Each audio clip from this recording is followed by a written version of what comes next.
All right, I've got 6 o'clock, so at 6 o'clock, I call this meeting a Saginaw City Council order. Please rise for the pledges.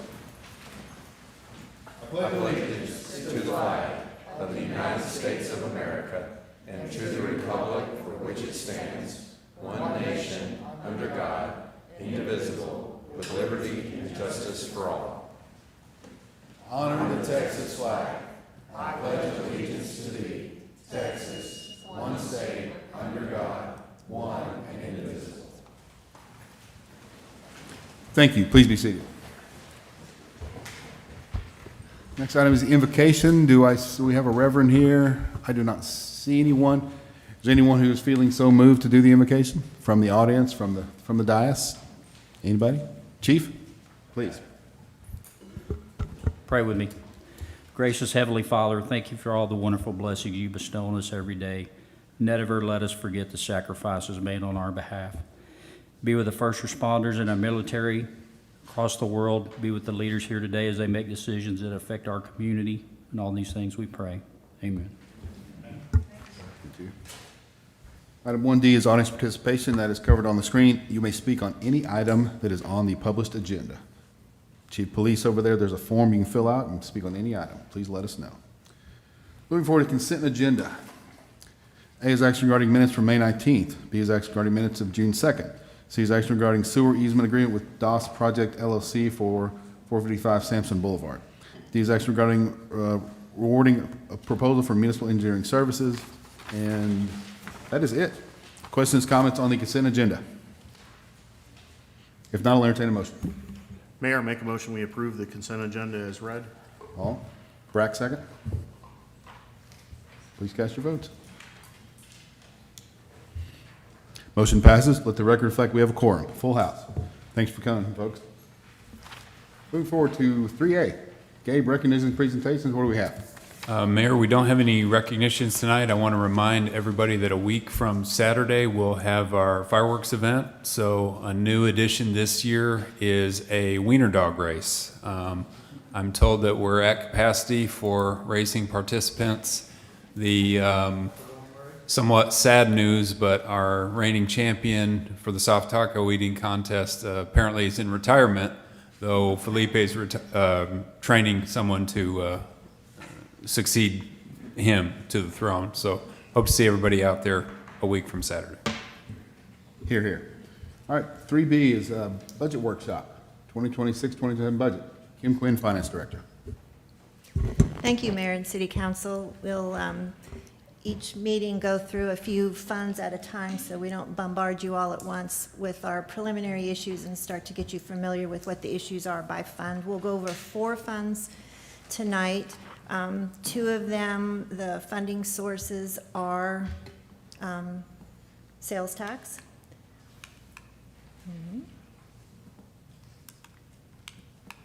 And I'll remind you that the city collects 2 cents in sales tax total. 1 cent is just the regular portion that goes to all city general funds. The other 1 cent that is discretionary, I guess you would call it, is split up. A half cent of that goes to the general fund to offset property tax rate, and then the other half is split 3/8 of a cent to CCPD and 1/8 of a cent to street maintenance. But Kim, I pay over 8 cents for my sales tax. Where does the rest of the money go? The state. The state takes all that money? What do they do with it? No, sorry, I'm being rhetorical, but the city, I wish the city got more, but we only get 2 cents. So thank you for reminding us that. That's right. We get the max that is allowed, which is 2 cents.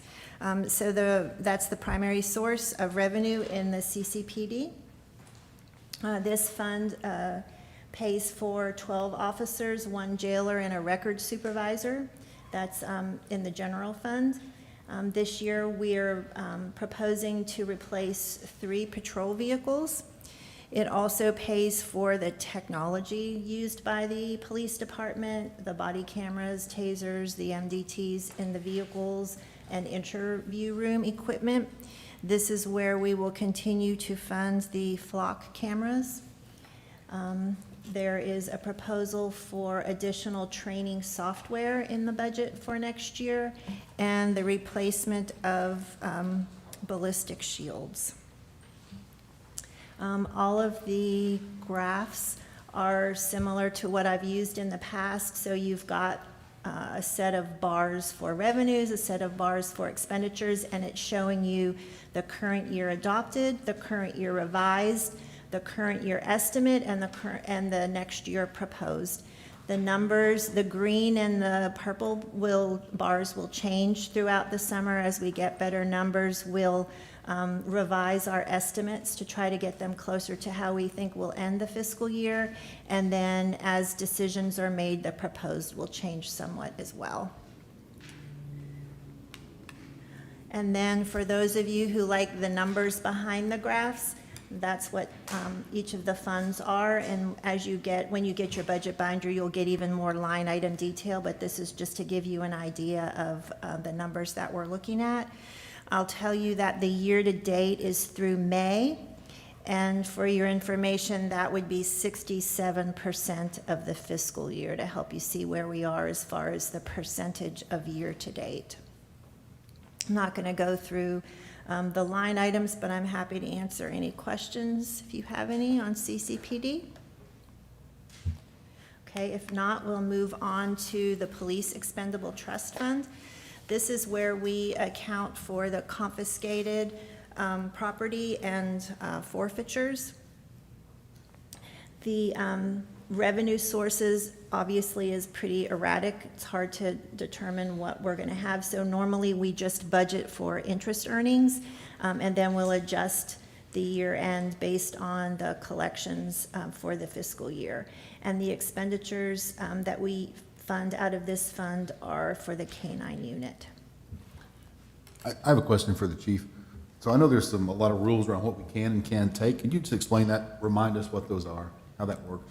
I'm sorry, what was the question? I couldn't hear you. Well, confiscating and asset forfeitures, we can't take everything. There's only certain things we can take. And what are the rules around that?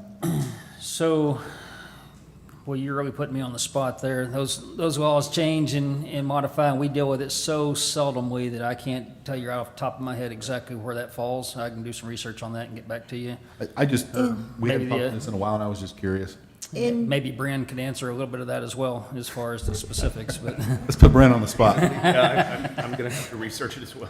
yeah. So I can tell you in general, I mean, I don't know the specifics for the law, but the confiscated property are like, is found money. If someone is in jail, we'll take their money until they're released. And then if it's evidence, and then I think it's 90 days that the person has to request the refund of that, like for lost money or found money. And then the forfeiture is what's awarded to us by district court. And in general, there may be more specifics to it, but in general, it needs to be used for something public safety related. Thank you. Okay, and again, we've got the adopted, revised, estimated, and proposed. And the reason that green bar is so much is because we had cash that we received last year that we needed to refund to the person in the current year.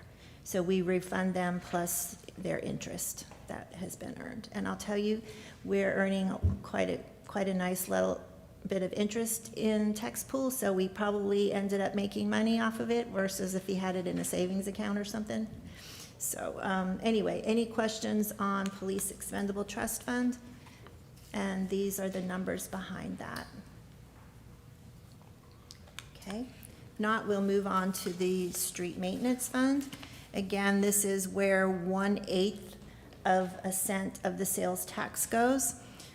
I'm estimating about $671,000. Sales tax is looking pretty good this year. We're about 6% higher than we were at the same time last year.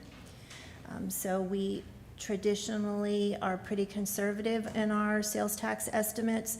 We'll estimate next year what we think we'll collect in the current year. So for Street Maintenance Fund, it's about $670,000. On the expense side, we must use this for maintenance of existing streets and sidewalks, so we can't build new streets or sidewalks out of this funding source. We are adding a line item next year for street restriping. We're gonna put $100,000 in a line item for that, so we can try to keep up and with the restriping that's necessary throughout the city. What else? We have $350,000 proposed in the budget for maintaining or milling and overlaying residential streets. The locations will be determined when we get our pavement management study back. I think they're pretty close to presenting that to the city council. And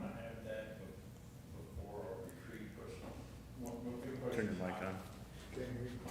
One of the questions I got is we're taking a half cent out for keeping our city roads up to snuff, so to say, right? So can we do it with a half a cent? Or not a half, An eighth eighth. cent? 1/8. So we are waiting on the new assessment to come back, street assessment. From talking with Trent last week, it looks like we've come up about 3% maybe to the good. But we'll have the final report back to me hopefully next week. And then I can pull the streets out, and I've got to get a letter to the counties to Okay, so I know, Randy, you and I've had some discussions about striping costs. You might want to explain that, because it sounds like they've gone way up.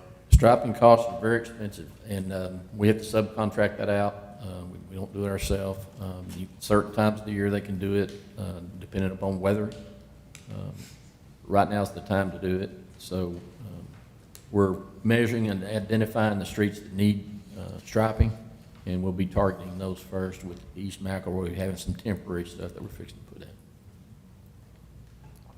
I don't know if Trenton is planning on presenting the study at the next council meeting, but I do know the CIP update is next council meeting as part of the budget workshop, so that might be his intention.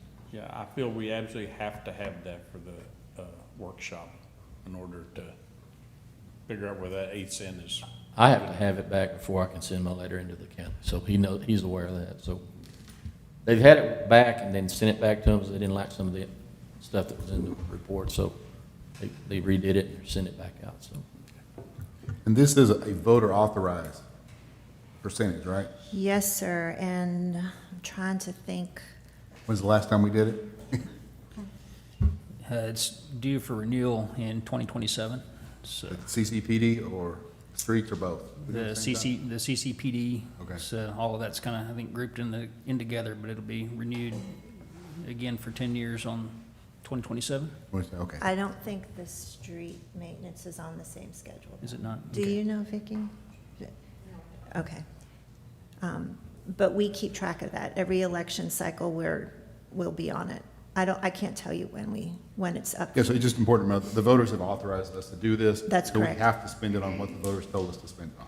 Yes, With and the bottom line. And like I explained, that's why we have different funds, to make sure that we're complying with what we're supposed to be spending specific revenue sources on. And I guess part of my point is on street maintenance, we can spend other general fund money on street maintenance. Absolutely, we do. But this is just, this pot of money is specifically for that, so. That's correct. And then there's $200,000 proposed to replace concrete panels along Jarvis and North Watson. So that would be the industrial streets that are being identified. And then we also have in the budget design for Opal Street Phase 2. Phase 1 is in the current budget, but because of the utility relocation, more than likely it'll get rolled forward, at least part of it, into next fiscal year to finish that. And then I think the streets that the county was gonna mill and overlay for us, which in this fiscal year was Lottie Lane and Southern from Opal to Wofford Way, may be delayed as well, based on the county's schedule. But as I mentioned, we'll update throughout the summer the estimated and the proposed. So whatever is not going to get spent this year will get rolled forward into next year. Any other questions on the street maintenance fund? Okay. Then we will move on to our last one, which is the drainage utility fund. The drainage utility fund's primary source of revenue is the fees, the monthly fees that are on utility bills. Residential fees residences pay $6 per month. Commercial and industrial also pay a fee, but there's a calculation based on the impervious value of their property. The expenditures in the drainage utility fund go to pay for 2 drainage maintenance workers, half of the environmental manager and half of the environmental specialist. And then the drainage utility fund also pays for indirect costs to the general fund. The expenditures or special requests that are proposed to be funded next year include accessories for the excavator that was purchased in the current fiscal year. They've been using it and would like to use it even more, and then there are certain accessories that would make it more efficient for them to use, so that's proposed, as well as a service truck and a low water crossing in Willow Creek Park. So those are the special requests in that fund.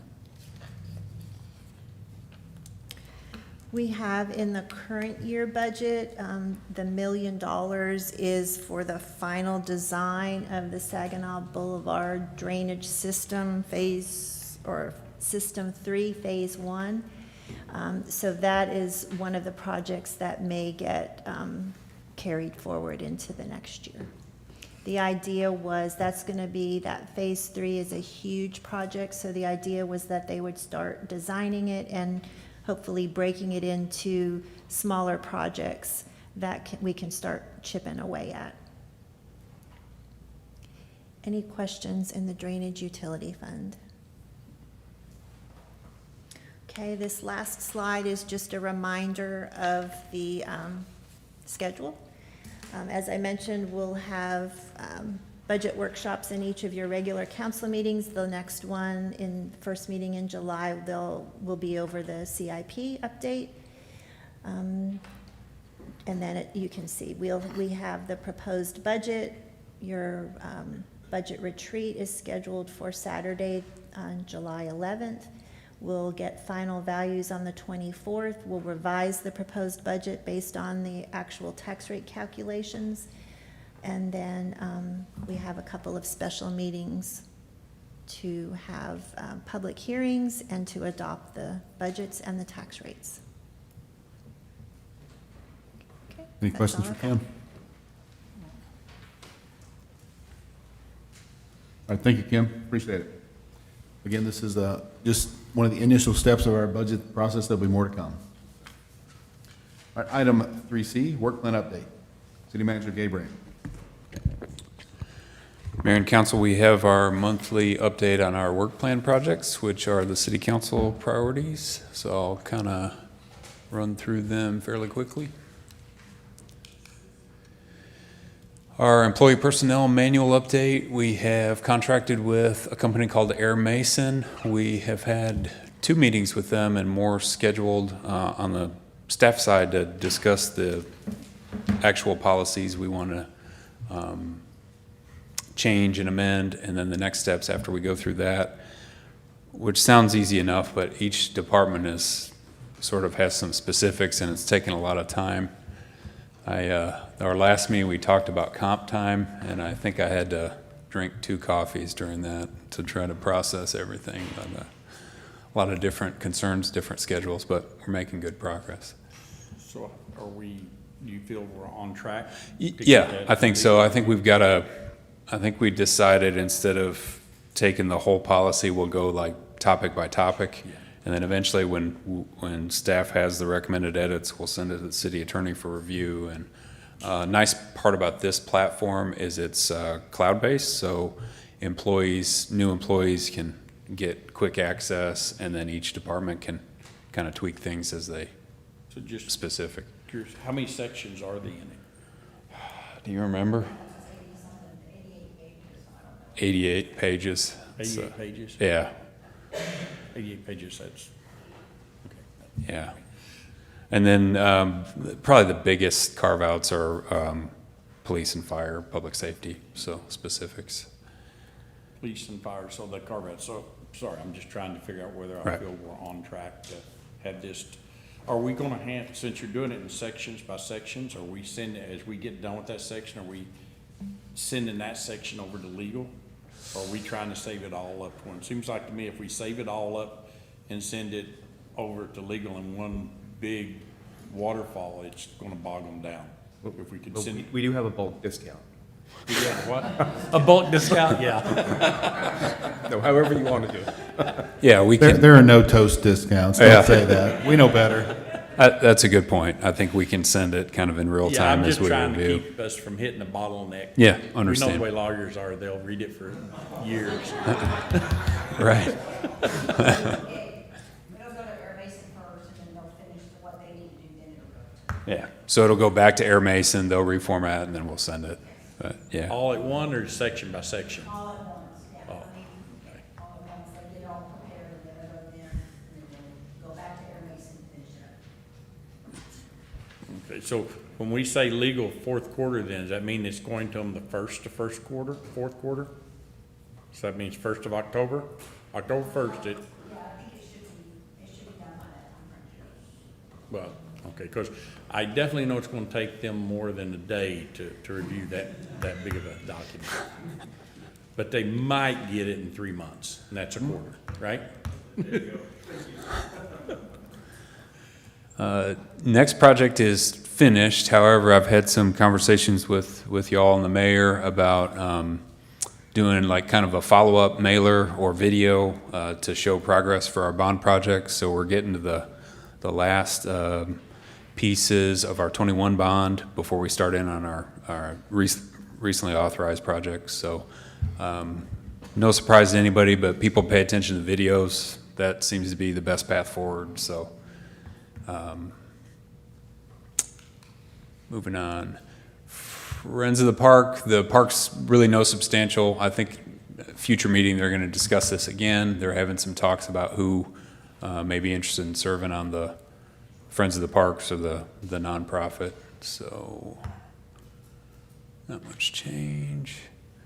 Not much change here. We had estimates from Save a Tree and Davy Tree. Apparently, the city of Fort Worth is using Save a Tree, so I think, are we waiting to hear what Fort Worth's gonna do on the tree assessment? We're waiting on their estimate. For their estimate, yeah.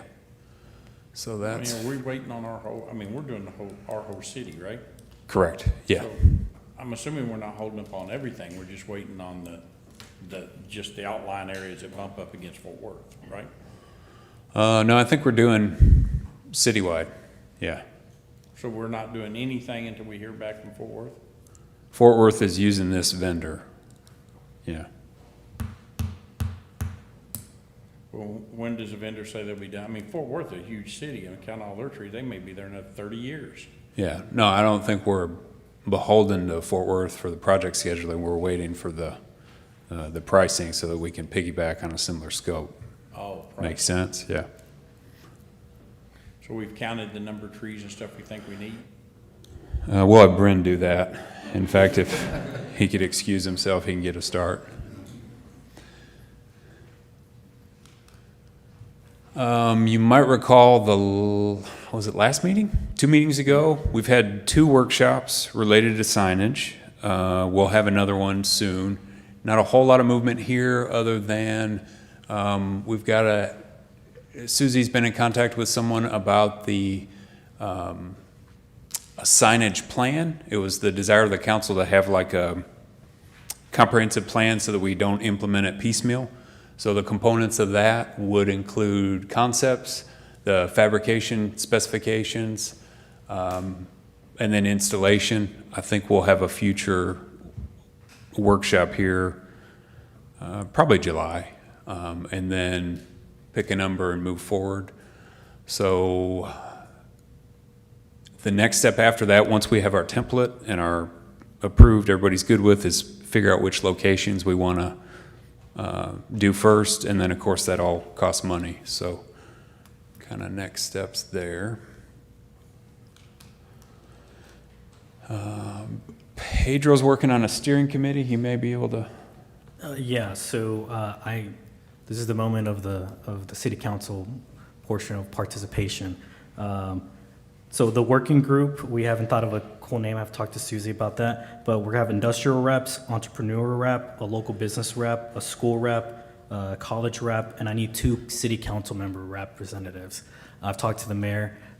He's one of the reps, and I think this is the time when who wants to volunteer. Anybody so interested in economic development would like to be part of that? Ron? Okay, Mayor Pro All Tem. right, thank you. That's you the go. end of my participation portion. So the goal of this working group is take a look at the existing plan, which is from 2016, I believe, and then maybe make some recommendations to make changes going forward. And that'll be another workshop in the future. I think I saw Thomas Weaver maybe at the concert. I think, is he on it? Yes, Thomas Weaver is. Thomas, is one. yeah. So we've got some familiar faces. So can we go back? So you've got your committee evidently picked to do this, so you're about halfway through Q3, right now. So that means you've got about 4 months to get your committee together, make the recommended changes, and present it to council and get it approved. The good thing is, I remember when we're having these conversations of timelines, we're flexible on it, so I appreciate y'all letting me know that ahead of time, so there might be some flexibility there. Yeah, and I think when we talked about this, I don't know that we necessarily need to reinvent the wheel. Some of the things, me personally, that would probably be of interest when we look at redevelopment, we may want May to. go pretty quick. Yeah, I think so. Yeah, we're not starting from scratch. We may discuss redevelopment sort of priorities or specific incentives for certain tracks. So, yeah, I think we're in good shape. Street maintenance fee. So, Fort Worth had a study 2 years ago, I believe, or last year, to implement a street maintenance fee. Council at the time chose to table it. It's my understanding that they're looking to bring that back through this budget year. So we would follow the same path. You have to hire an engineer to do a calculation. It would be very easy to copy or come close to copy what's being done in Fort Worth. I was at a city management or statewide city management conference last week. Everybody's dealing with street maintenance with limitations on the tax rate. Streets are expensive. Yeah, can you back up and just sort of give a reason for why we're doing this and what it's meant to accomplish? Sure. So the thought is there's no reasonable way we can add up staff to have a standalone street maintenance crew. And the way it works now in public services, Corey Smith's the superintendent, they get pulled off on a lot of different things. So if we had dedicated funding for street maintenance, we could have a dedicated street maintenance crew, and then potentially more money to do maintenance activities that would be similar to what you heard about with our sales tax funded street maintenance. So that sound fair? Yeah. Another thing that's expensive, we have one person in Public Works who's a dynamo, Ray. He does our concrete, but we probably could do a lot more contracting out for panel replacements, which is costly. So crack ceiling, yeah, we just need the resources and the people to do it. I feel like, at least from reading the articles, the Fort Worth Council is pretty comfortable with the fee approach because I'm sure that they're getting complaints from residents as you all get complaints related to street maintenance. So makes it easy when, the precedent is there with the big city in our region to follow suit or do something similar. So are we waiting around to Fort Worth to finish Thursday, whether they pass it or not? I think so. That'd be my thought. And then if we want to move forward, we would hire. You have to have a calculation for the fee so that it would stand up to. Pretty much, it's the residential fee's fairly easy to figure out, but the big industrial uses, your big commercial users, it's all roughly tied to vehicle trips, which kind of makes sense. More traffic you're generating, the greater the impact, so. Do we have any I mean, so are we gonna, I'm assuming Forest already did the calculations, because they tabled it last year. Yeah, I think we can do, I might put Kersey on the spot, but we might be able to do a workshop and just kind of show the framework pretty soon. But yeah, I think they've got their, do they have their fees? Rough, okay. I know, Nikki, are you thinking about budget? Yeah, well, I'm thinking about, if I've got the numbers and I can put it together, do I even care whether or not Fort Worth passes it or not? yeah, I mean, if the will is here with our council, then, yeah, we Yeah, I mean, certainly could move forward. I mean, I feel like lots of other cities are gonna follow suit just because our tax rate limitations. Yeah, I just feel like probably the number one complaint is streets. Yeah, Like that's, everybody says, you know, why are they spending money on this when the streets are falling apart? sure. So, and I think it's a valid, thing. So I think, yeah, I mean, why wait? Yeah, well, we can move if it Fort up. Worth has already did the heavy lifting, and we can use, I mean, streets are streets, so, Right. I mean, if we can use their numbers to come up with numbers for us, and it makes sense for our citizens, I'd say let's pull the trigger on it. Yeah, no, we can do that.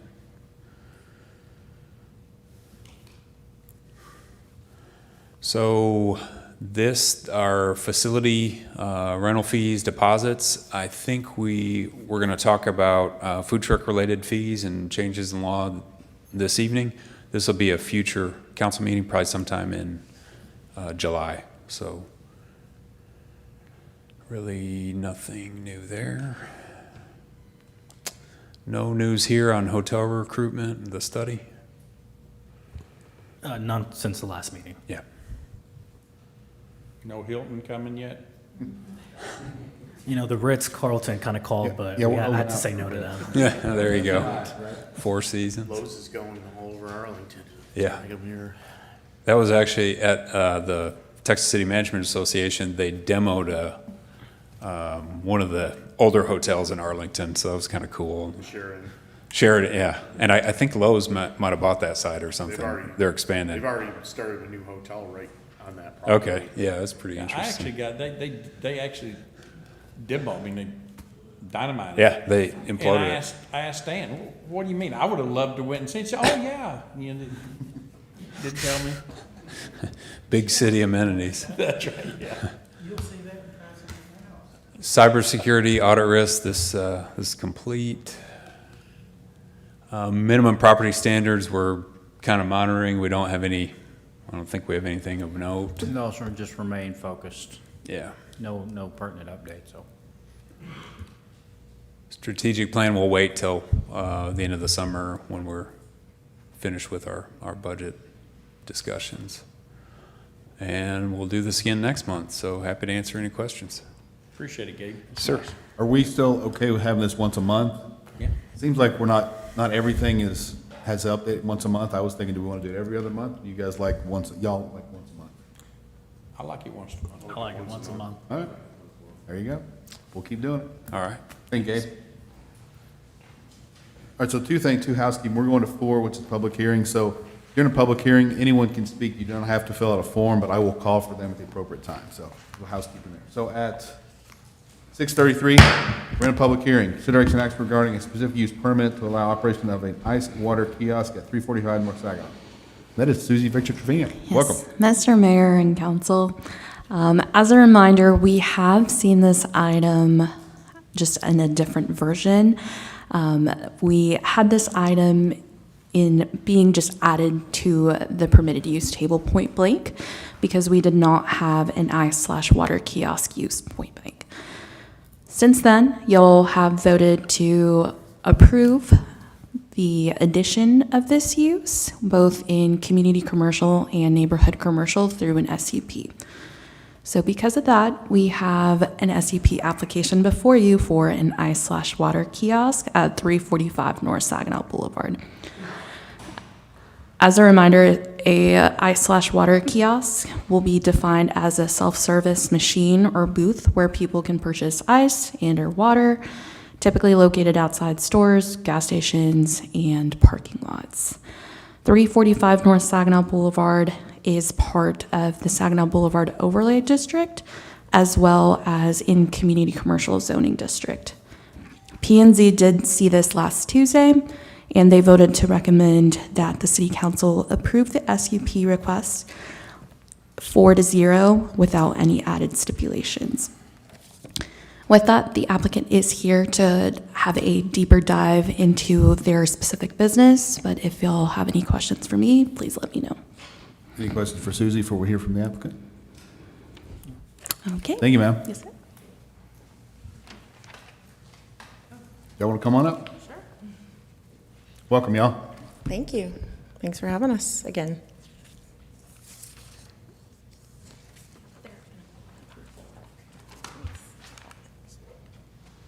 I'm just gonna pull up mine since my notes are on mine. And not on the screen. How's it going? Howdy. I'm Jennifer Craver. Thanks for having us. It's my husband, Scott Craver.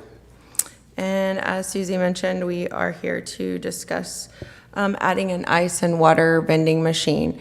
I do just want to, for wordsmithing, I know that it is listed as a kiosk in the documents, but the particular company that we are looking at, within their company, they call the different size machines different words. So one is an ice house, one's an ice kiosk, and one is just an ice vending machine. So I just didn't want there to be any confusion when we're talking through the presentation. So that's not the start. Yeah. Okay.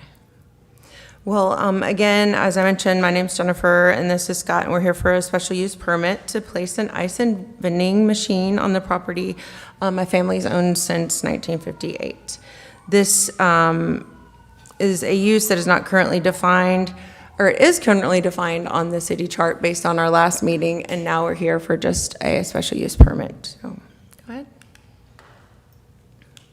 I gotta click too. As mentioned, it's family-owned since 1958.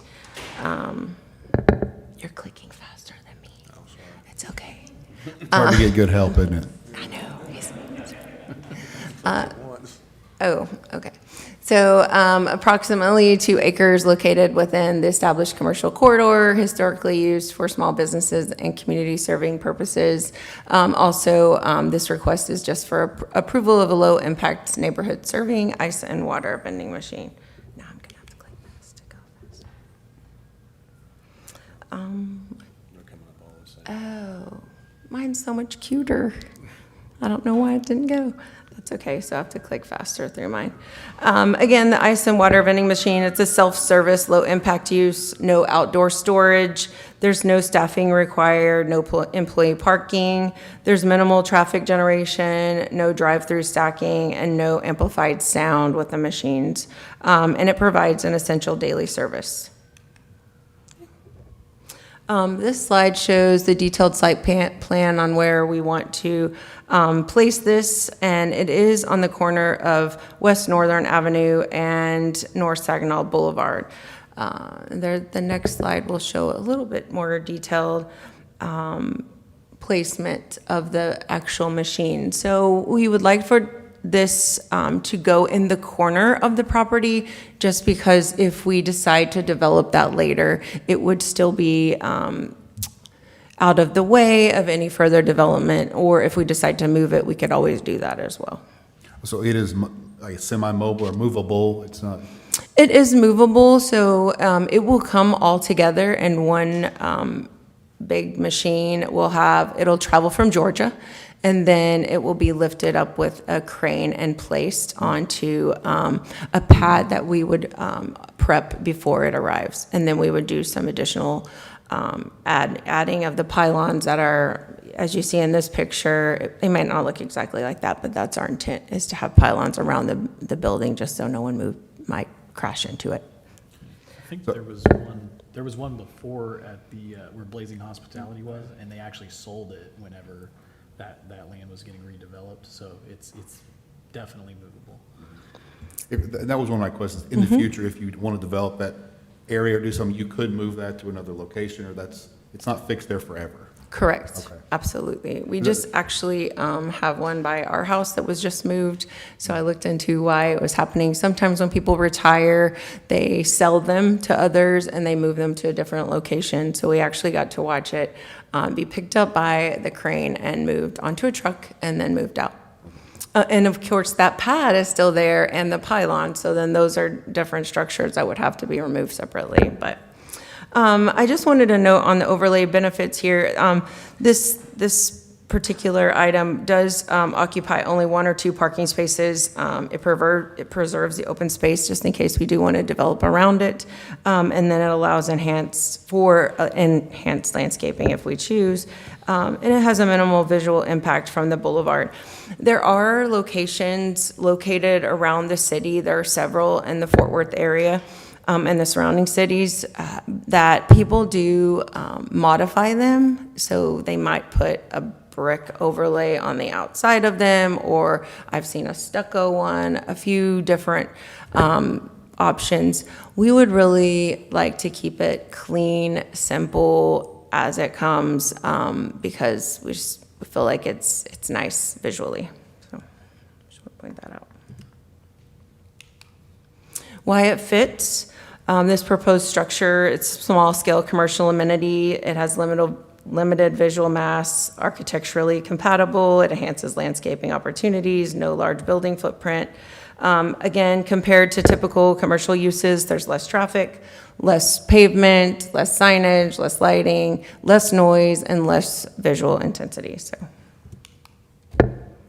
an independent market validation is that there are 26,000 projected annual vends for this particular location. That was done by a Buxton report, which is an independent third-party analysis that demonstrates whether the proposed use is supported by the market and the surrounding community. This third-party analysis confirms that this is a strong, there is a strong demand and capability for this location. In fact, above 30% of the top vends in the area, this would fit within, based on the number of cars that drive on the boulevard daily. So it would be a positive. The impact, oh gosh, my slides are so much clearer on here. Again, 2 parking spaces, about the amount of footprint that it would take up. There's 1 to 3 minute dwell time. It's self-service, no staffing, low trips, minimal site circulation as compared to the typical retail where you would need 10 to 30 parking spaces depending on the size of the retail. Again, each visit would occupy 10 to 30 minutes. Staffing, continuous traffic flow, and internal circulation required.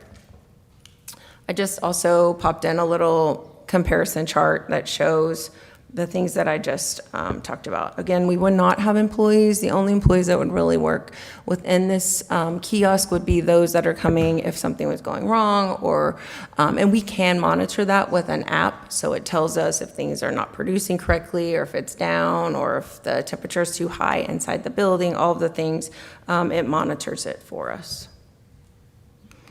So I did want to show a couple of the different options because we will take a look, hopefully if this passes, that on which one we would want. This is the one we want to have. It's the Ice House. It's got a larger footprint. You can see it's 8 foot 4 inches wide. It's 24 inches deep, and 15 feet. I keep saying inches. Sorry, feet in height. It roughly 2 parking spaces. It produces bulk bagged ice and filtered water. So the difference in the two, this, if you bring your cooler, you can put it up underneath the chute and it'll shoot ice directly into it. The next one only does bagged ice. So this is just another design of one that I pulled to put on there.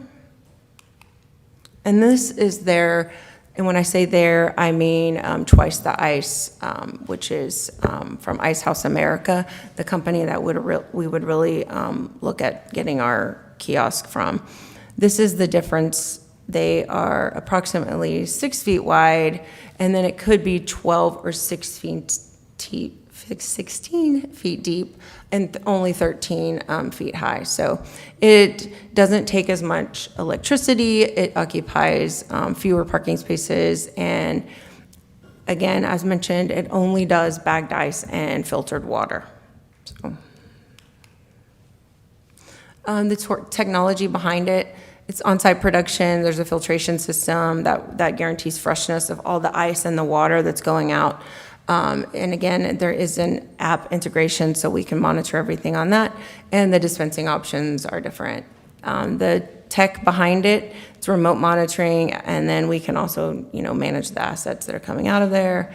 And again, house versus kiosk. And on the PowerPoint that you all have, you can also click and you can see how it works. It's kind of a long video. I didn't want to play it today, but it gives you all the ability to look at it.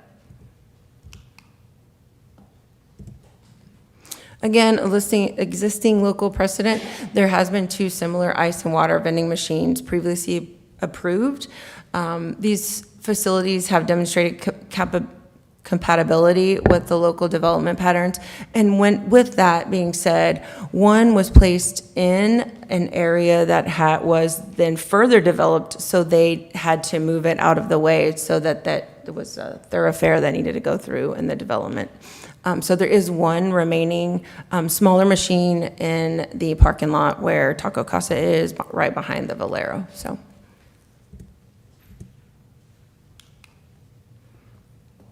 Oh, they all went up there once. So we're here for the request for approval. Again, this shows that it serves a demonstrated community need, generates minimal traffic, creates virtually no noise, odor, or operational impact. It supports the goals of the community and commercial district. It can be enhanced with landscaping, architectural screening to complement the Boulevard Overlay District. It represents one of the lowest impact commercial uses available within the district. Independent market analysis, again, confirms the location is highly suitable for this type of business. And for these reasons, we are here to respectfully request that you approve the specific use permit for the 345 location on the Boulevard. I do want to mention that we also, as a family, own that adjacent property. So we do have 2 lots there. This would only take up a portion of 345, so. So you're doing the ice house? That is what we would like to do, is the ice house. Mhm. And it's really going to depend on, questions, comments from you all, and then also what's available. Like we had an ice house that was available, but we missed out on it because it was already built. It was being refurbished because someone retired. It was still relatively new. It was only a 2018 model. So really just availability and what we find out if we get further into the process as far as like other permitting, parking spots, dealing with TxDOT, all of those things that we would do as we go further along in the process. Council questions? You mentioned can be landscaped. Do you have a plan to landscape? I think the majority of the landscaping would come from if we decide to develop further, but I'm sure my husband could attest that I'm quite the landscaper. So it's really just going to depend on how it sits on the lot and what the possibilities are. So we would definitely look into getting some information from city staff. If there is some ideas of how they would like to see it landscaped, we're happy to do that. That would be my question for Susie is, I know the overlay district has certain rules about the landscaping. Does that apply to this? Would they have to do that? Okay. I didn't hear the response. What did Susan say? Yes. Oh, here. She's right behind you. Let her. Come on over. Yes, any structure on the boulevard, it would apply to that. Okay. Mary, do you have a question? Not a question, just a comment that I had mentioned in a prior meeting. This looks fine for community commercial per se, but not in the overlay district. the overlay district is a special district that we are trying to upgrade the look of and have a vision for it and want to attract, high-end retail and sit-down restaurants. And this really isn't appropriate for the vision we have for the overlay district, in my opinion. Council, other questions? Brad, go ahead. And this might be a question for Susie, but was the existing water supply, was it in place before the overlay district was created, and then the overlay district got created, and so it falls within the overlay district now, or was it approved after the creation of the overlay district? So it technically, again, it was not allowed from what we consider the permitted use table today. So it shouldn't have been allowed on the Boulevard District at all. I believe when we did our research, it was there before the creation of the district. If That my would memory have- serves me correct, it was there before we did an overlay district. Yes. Overlay district is relatively recent. Okay. And I would like to just say that if you could do the larger one, and the reason why is because the ones that I've seen where they don't do it, what ends up happening is the construction workers, the lawn care workers, the plumbers, the guys that come out and are doing that work, they end up taking the bags, dumping into their cooler, and then they just go, right? So we don't want to trash up the boulevard, we don't want to trash up the lot, the neighbors, so I think the larger one would be the way I would go. That's just my 2 cents. And I agree with that wholeheartedly. Other questions, council? Yeah, you answered a couple of my questions. My question was, we put it here now, we approve it, you put it here now, in the future, you get an offer on the land or something, we bring something to you, and you're like, cool, but it can be moved. That was, I thought it might be permanent, and we could not do it, so. So correct, and I respect Councilman Copeland's opinion on that. But right now, we have nobody wanting that property. I mean, if you look to the north, you have a hotel that's not appealing. You have another business that's not appealing. And then to the south, you have a strip center that's been built, that's been sitting vacant for over a year. You got one business in it. So we're trying to get this to start, and that's why we're putting it where we're putting it, so we can move it once the development, if we develop that piece of property. And I agree with that completely. That would be my thought. You can do that something, this is I don't want to say temporary, this is a today fix, and then in the future, something else. You still got that, you can move it, so that was my biggest concern, so thank you for clearing that up. Sure. So. Other questions, council? Just a comment, the previous one that was where Firehouse Substance that is now, that had that brick wrap on it, and to me, it was a lot more eye appealing. I drove past one of these today on Meadowbrook in Fort Worth, and it just, eye appeal, it's like putting a big billboard up now. So I have a question. How far is the boundary for the overlay district? Is this like as far north as it goes, pretty much, or is there more north of that? In terms of just how long the Boulevard District, it covers all of Saginaw Boulevard as long as the property has frontage or access to the boulevard. Okay. So it's extensive throughout Okay. within our city limits, of course. Thank you. Excluding the square. Okay. Other questions, council? All right, thank you, folks. Appreciate it. I do have one comment that we got from this. I will read this for the record. This is from Deborah Hill. She says, in favor. There are no other comments on it, so just for the record, Deborah Hill in favor. And that is, she is a neighbor, owns property, I guess adjacent to this property, so. For the record.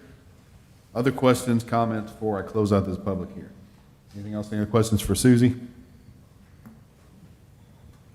All right, then, at 6:54, I take us out of the public hearing. I will entertain a motion. Mr. Mayor, I make a motion that we approve 4A as presented. Sean, do I have a second? Valerie, second. Please cast your votes.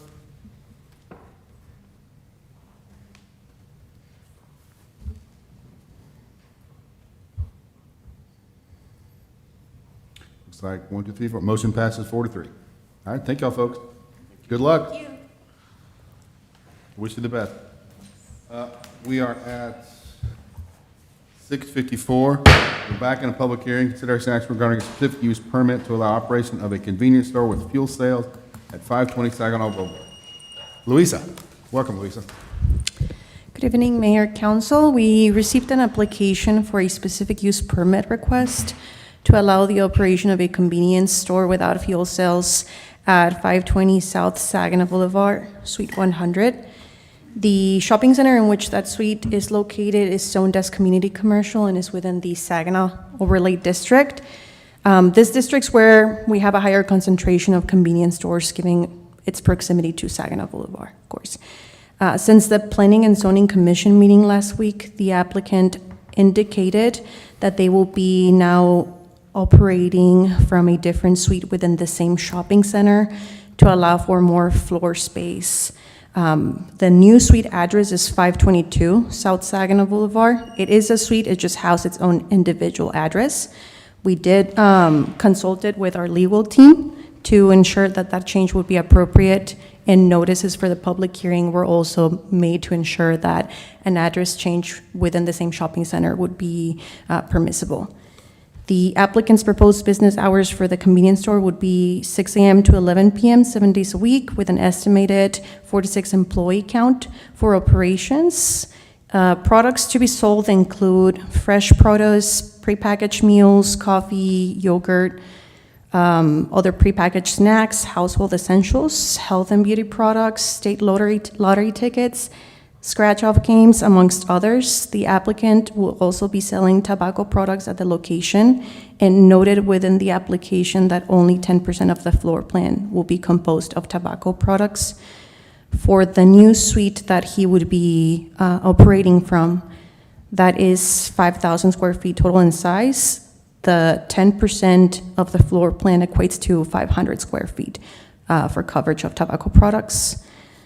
Prior to an application being submitted, the applicant did approach staff to confirm what the appropriate use would be for his business proposal, and disclosed from the beginning that the intent was to sell 10% of tobacco products from the total floor plan of the business.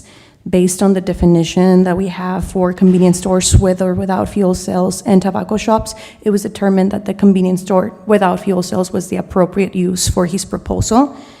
Just for reference, for you guys' consideration, tobacco shop definition is a retail establishment for which more than 50% of the gross floor area is dedicated to the display and retail sale to the public of tobacco products, including electronic vaping devices and related accessories. On June 9th, the Planning and Zoning Commission unanimously voted to recommend approval of the SUP application as presented. The applicant did provide a list as well of the tobacco and nicotine-related products to be included, but he's also here present at today's hearing to speak on a little bit more detail about what those products would entail and examples. Before you step down, Louisa, any questions for Louisa before we let you go? Well, actually, yeah, sorry. And we are just going to go get the applicant. I think he had to step out for a minute. That's fine. Any questions for Louisa before the applicant comes in? I'm trying to figure out. So are they asking for more space now than what was in our packet? What was that, sorry? Are they asking now, we had a packet, is this the exact same, or were they asking for more space, or?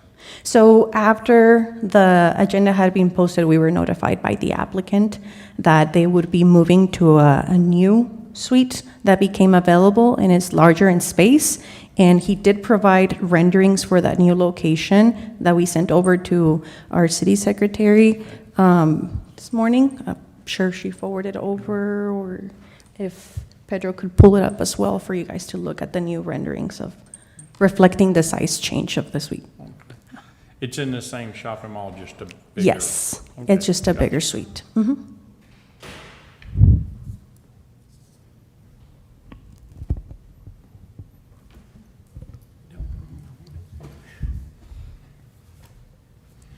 Council, other questions for Louisa?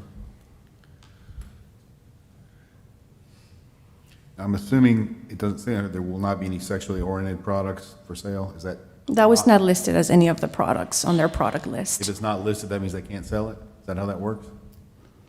It, Yes, I mean, out of an abundance of caution, if you want to add a prohibition to the motion, if you want to approve it, I would recommend. I mean, that's, good thing, I mean, I sent some questions in, and definitely, there would have to be restrictions put on this. I'll just state them, one, no sexual devices. Two, I'd almost say, I'll probably move to table this until we can get lawyers' consultation on this, but I'd like to see how, I'm not a lawyer, but paraphernalia. So I got no problem with them selling tobacco. I got no problem with them selling e-cigarettes. I got no problem with them selling the packets that go in the e-cigarettes. But all the other paraphernalia that gets tagged along with it, things, I'm not an expert in this, I don't know, but they call them bongs, they call them water pipes, all that. I somehow want it worded where they can't sell that, anything like that, okay? I also want it where they can't have any pictures of marijuana leaves or anything like that out there. And I also, I know it's a lot, but hey, I also want in there to where they can't have these gambling or pseudo gambling Those 8 devices. liners, Yeah, right, like, ooh, I'm gonna play this game and I'm gonna get a teddy bear and I'm gonna trade the teddy bear in on $1, we just don't allow it. So I don't know how to do that, I don't know how to put it all together, I don't know if we have enough. I definitely am too ignorant within all of these things to put it together. I know what I want, I need you to format that into a Loctite, here you go. Sure, and I can absolutely do that. I talked with Louisa earlier today, and I said, my main problem is I'm not a drug paraphernalia expert, so I can't help you with the names of the items. But if you come up with the list, I can certainly word it so that they're prohibited. Those things we can just add to the motion, correct? Correct. Are you okay with adding stuff to the motion, or do you want to take, my question about tabling is because we've already published it, all that good stuff, they went through P and Z, would they have to come through P and Z again? I don't think they do, but that's my questions I have about a table. And we're just because we table it, we don't have to take it back to P and Z, right? You do not have to take it back. Okay. You can We table don't, it. do we have to publicize it again, put another ad? How does that work? No, so if we hold the public hearing today, which you've opened, then once you close it, we've satisfied the public hearing requirement, and then we can table it for however long you So all. we don't have to do the public hearing again, is that? No. Oh, okay. No, you've checked that box. Thank you. I mean, Sorry, Nick, I'm very interrupted. well, here's my thing, I'm okay voting on it today, okay? But we'd have to have the correct verbiage. Would it be We don't have the correct beneficial? version, you know how I'm voting. Would it be beneficial to go into an executive session now? Yeah. Well, what can? I don't know. That's what I don't. Would it be beneficial to go into an executive session now to? We could, I just received a note that the applicant had a medical emergency and is not here to answer any of your questions. So I don't know if that means we just need to table it anyway. Yeah, we can just table it, continue the discussion next time. That's Then right. maybe you could get us the correct verbiage that we want. Yeah. The correct verbiage Yeah, that we want. Mary. Yes. Of Mary, go ahead. non-things, yeah.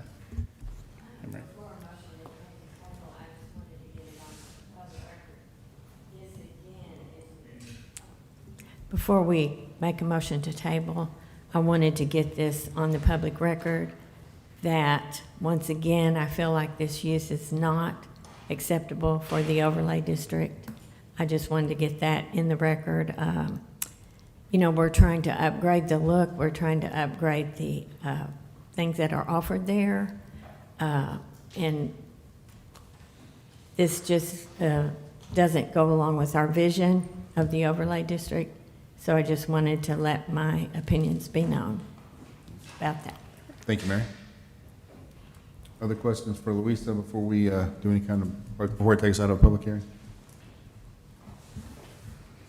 I do have one comment card, which I'll read for the reply form, I'll read for the public record. It's from Trey McKenzie at 424 South Hampshire. He is opposed. Says his comments are, it is too close to families for safety reasons, along with maintaining residential home values. It will increase crime and eventually run good families out of the area. It will, it will turn I can't read his, it will turn ghetto quickly. I'm reading, that's not my word. I'm reading the comment. So this is for the record from Trey McKenzie. Opposed. All right, any other questions for Louisa? Just a comment. I'm not sure if this is the same applicant. A few years ago, we approved a tobacco sales shop, and it turned into everything, a whole lot more than that. And it kind of concerns me that, code enforcement had to go in, they were selling sexually oriented stuff, and it was a lot more than cigars and tobacco that it was sold to us on. And, to Nick's comment, seeing, a marijuana leaf on a sign and stuff, just, that's the kind of stuff we don't need in the city, especially in the overlay district. You anything else? No, since it's tabled, just FYI, during our next meeting, you guys will be able to add that verbiage to set those limitations within your approval if it were to be approved. Excellent, okay. And it is a public hearing, and anyone who wishes to speak on this at this time can approach the microphone. So if there's anybody in the audience who wishes to speak, now is your turn.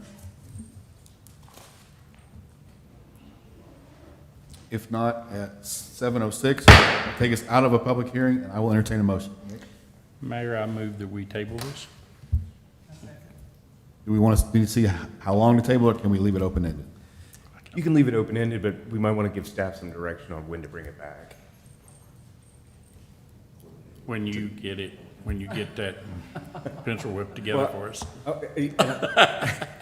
I'll still need someone to supply me with the list of the Yeah. taboo items. So once I have that, I'm happy We're to. going to have to find somebody that knows that stuff, because I'm as ignorant as you are. That's right. Well, That man right there. we'll leave it. Sits in that corner too. I think We need that's going to be interesting to note, though, because it's not paraphernalia until it's used in a manner that makes it paraphernalia.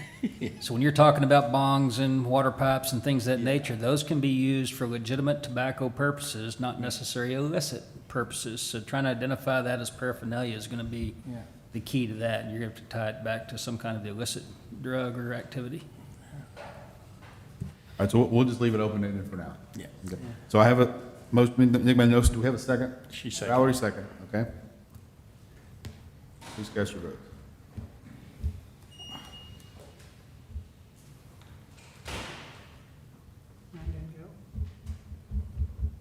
I see Nick, Valerie, no, Valerie's vote. Nick and Mary have not voted yet. I pushed it about 8 times.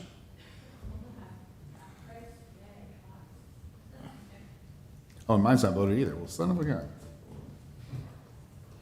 How do you vote, Nick? Yay. Mary? I vote yea as well. Motion passes. It is tabled. Oh, there it went. It's slow, okay. How can we do it? There you go, everybody now. Everybody's on It's it. slow, it's Now we voted. We voted a lot, Look, we got it twice. early and often. Look at you. You're on here 3 or 4 times. You just get- There you go, okay. All right, thank you, folks. We're moving on to 4C. So at 7:08, we're back in a public hearing, considering action regarding a textual agreement to the standards and development plan for Tract 1 of the Square Plan Development. And this is Maria. Welcome, Yes, Maria. sir. Good evening, Mayor and Council. So I have a couple slides. So we received a request to update the Square Plan Development. Specifically, we will be discussing Tract 1, the 1.3 acres that you see on your screen right now that is outlined with red. So this is located at the intersection of Saginaw Boulevard and Saginaw Square. If you could go to the next slide. Oh, I'm sorry, I have the clicker. So the zoning is based off of community commercial. They aren't requesting any changes to the standards. They are only updating the conceptual plan. So this is the original PD that was proposed and approved in 2019. So the original intent was to have a multi-frontage building. So what you're seeing on the bottom of your screen is that building that has entrances on 3 sides, and that you have frontage off of Saginaw Square and Saginaw Boulevard.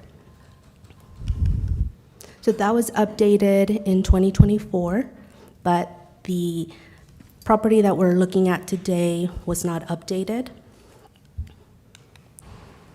So this is just a visual of what the original intent looked like, right? You have parking on all three sides, and you have the frontage, so you have multiple entrances. And the intent of this was to allow a more walkable shopping experience, and it also allowed for maximum visibility for any surrounding properties. So the proposed conceptual plan is a strip center-like building. So it would include 5 suites, and it is an increase from 4,857 square feet to 9,200 square feet. So there is a little bit of an increase. They are proposing 1 restaurant, 1 donut shop, in addition to retail, food services, and personal care tenants. Maria, you said a restaurant. Can you be more specific? Is it a sit-down restaurant? Is it, say, fast food? Is it a fast casual? So within their narrative, they didn't specify. Okay. I believe they don't have a tenant currently that they are talking to, but that is what they're hoping for, a restaurant.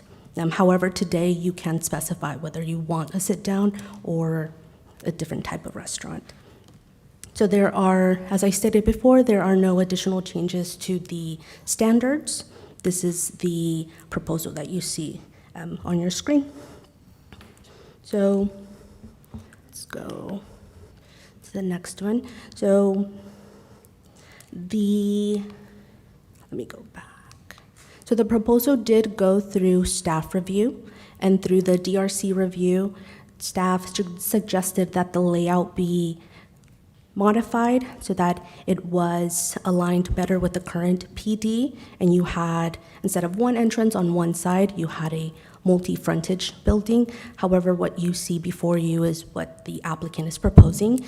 They did express during that review and during the Planning and Zoning Commission meeting that the reason why they are proposing these changes is to allow for additional tenants and for businesses that occupy bigger spaces to be able to come into this property. So they would be limited with the current PD. So after review at last week's P&Z meeting, there were 2 stipulations that were added in their recommendation for approval. The first one, so they envisioned this property to have an outdoor amenity. Specifically, they stated that they would like to see an outdoor patio, an activated amenity space, or outdoor sales area.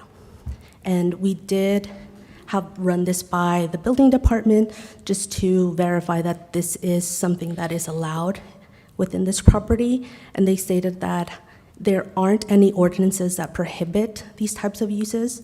However, they did want to note that because this property is on the boulevard, that this may conflict with the overlay district. And so this would be your opportunity if you would like to limit what type of sales are provided at this property. This would be the time to make those specifications. So we can add those within the motion.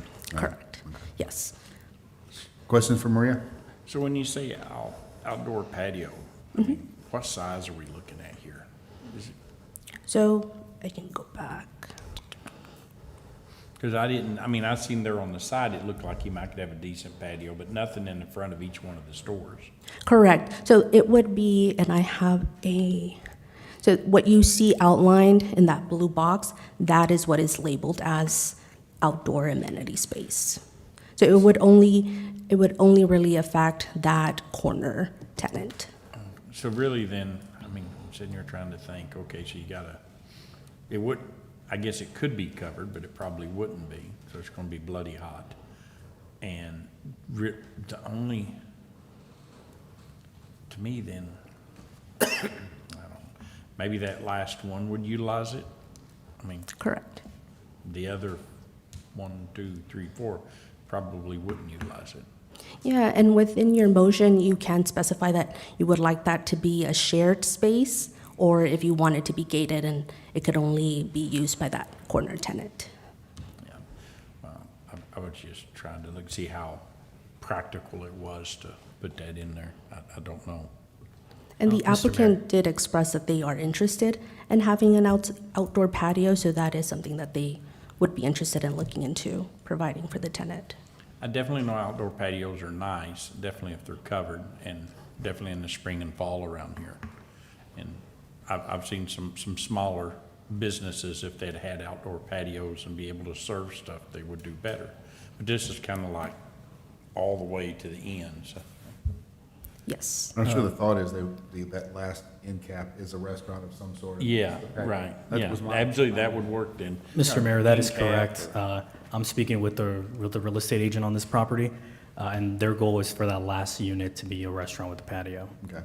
They don't have anybody in mind. They are talking to different folks. Gotcha. I just want to remind y'all as well, there's a 380 agreement on this development that requires them to have 3 restaurants. 2 of those have to be a table service restaurant. Just want to state that out there. That's anywhere on the property, though, not Anywhere on just the this property. one. Yeah, Yeah. not just this, but of course. The more the better. So this has basically 5 retail 5 suites, locations yes. or whatever. Is permanent walls, or if like a tenant came in and wanted 2 spaces, can they open that up? We would have to discuss with the applicant to see if that is an option that they would be willing to accommodate for a bigger space.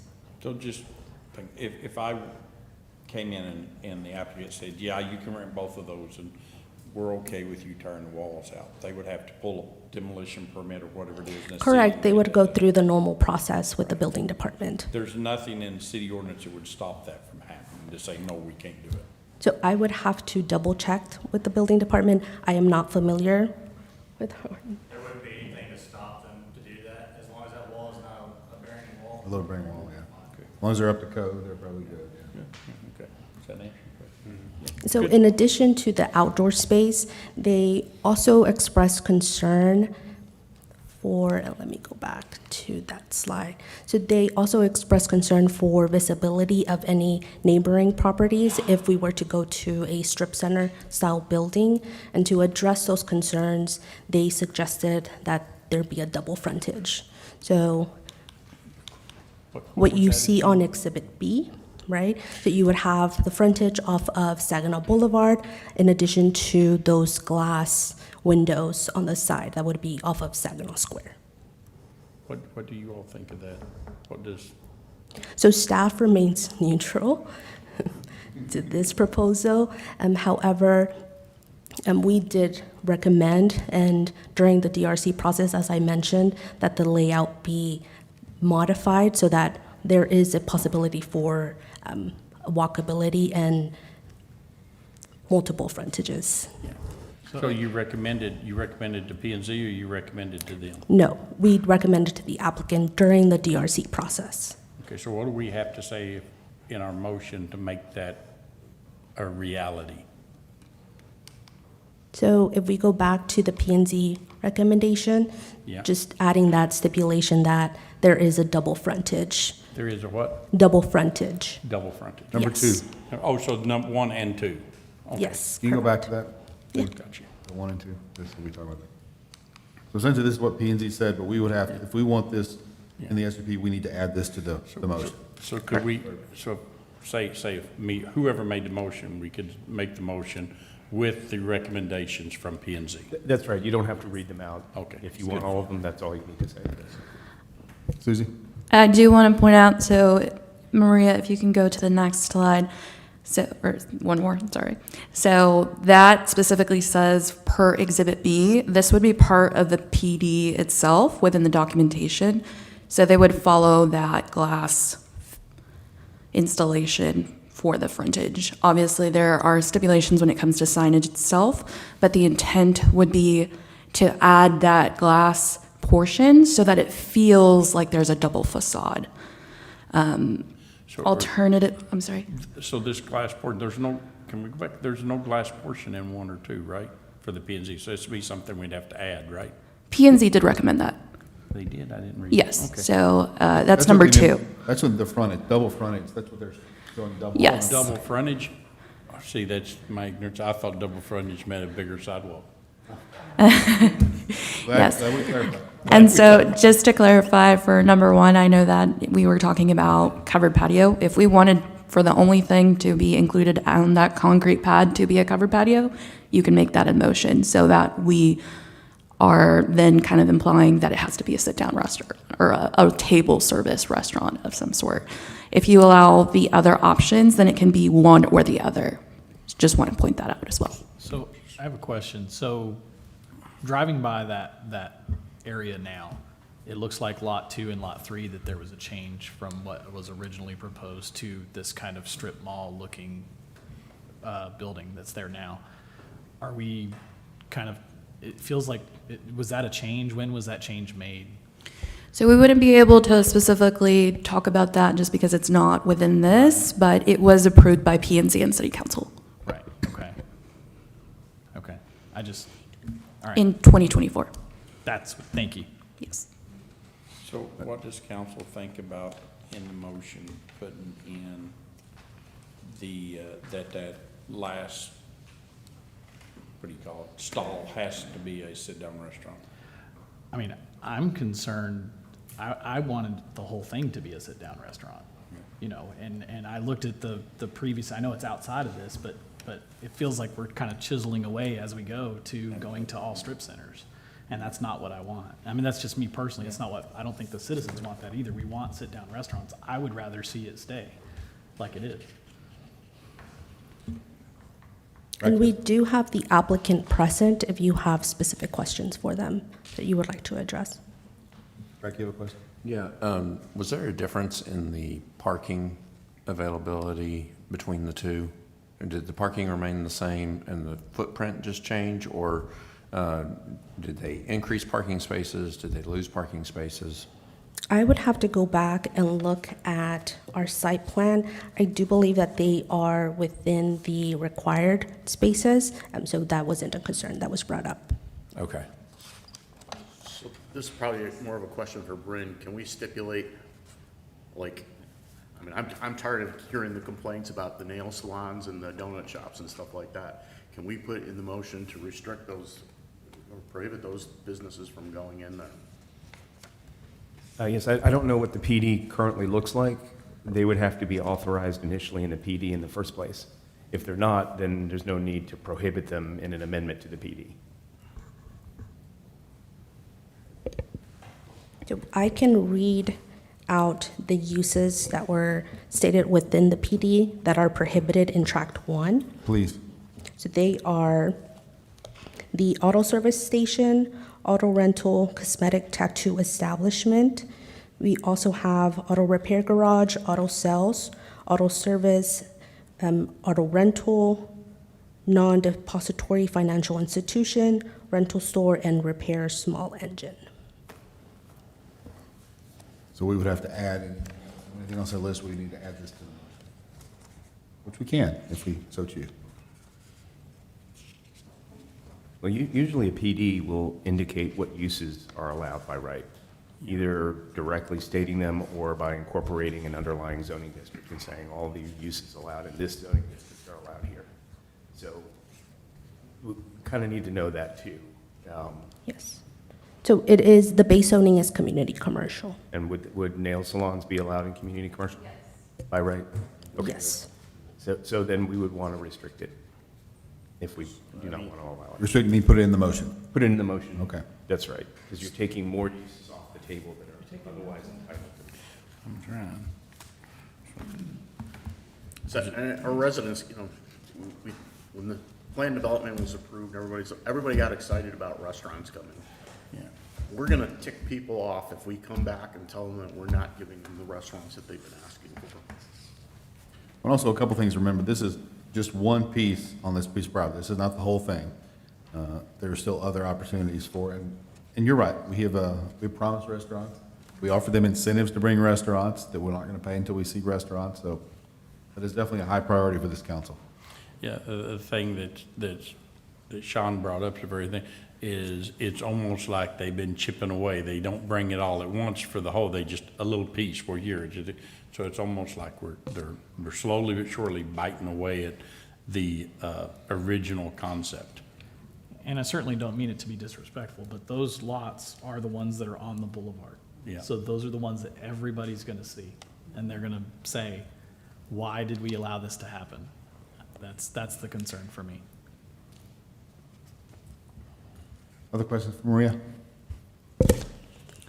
If not, I do think we'd love to hear from the applicant.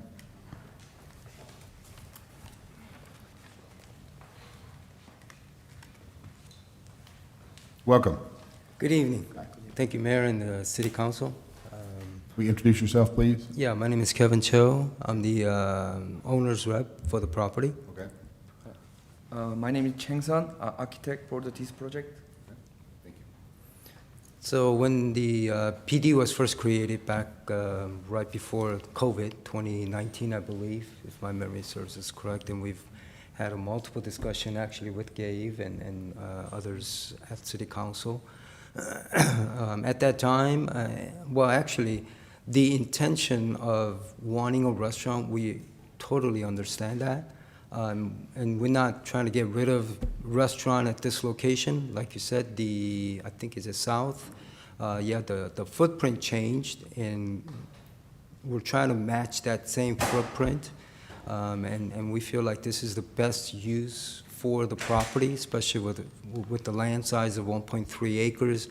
If we put in a 4,800 square foot, I mean, as far as an economic to the ownership, I think there's a pretty big economic impact for us.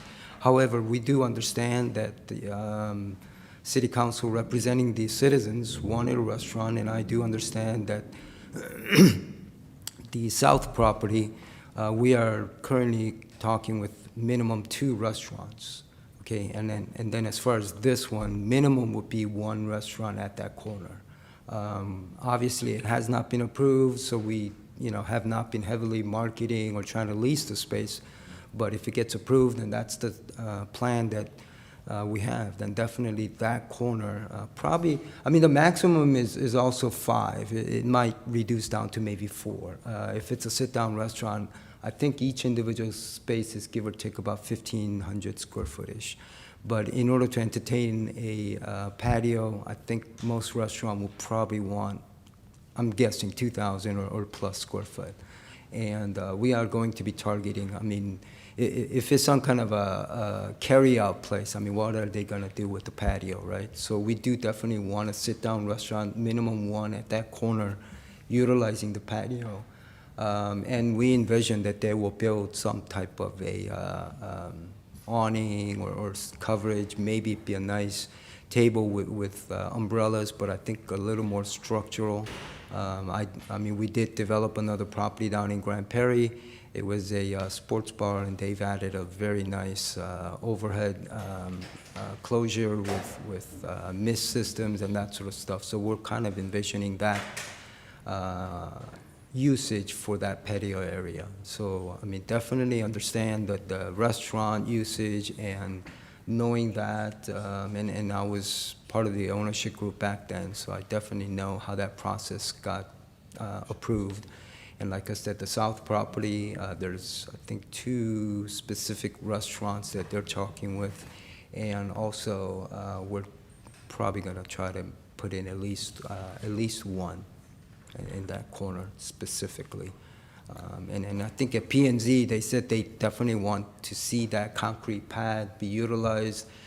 Minimum, if it's not a restaurant, some kind of a sales area, I think the example they talked about is maybe some kind of a barbecue retail store, and they put, their merchandise out on the patio.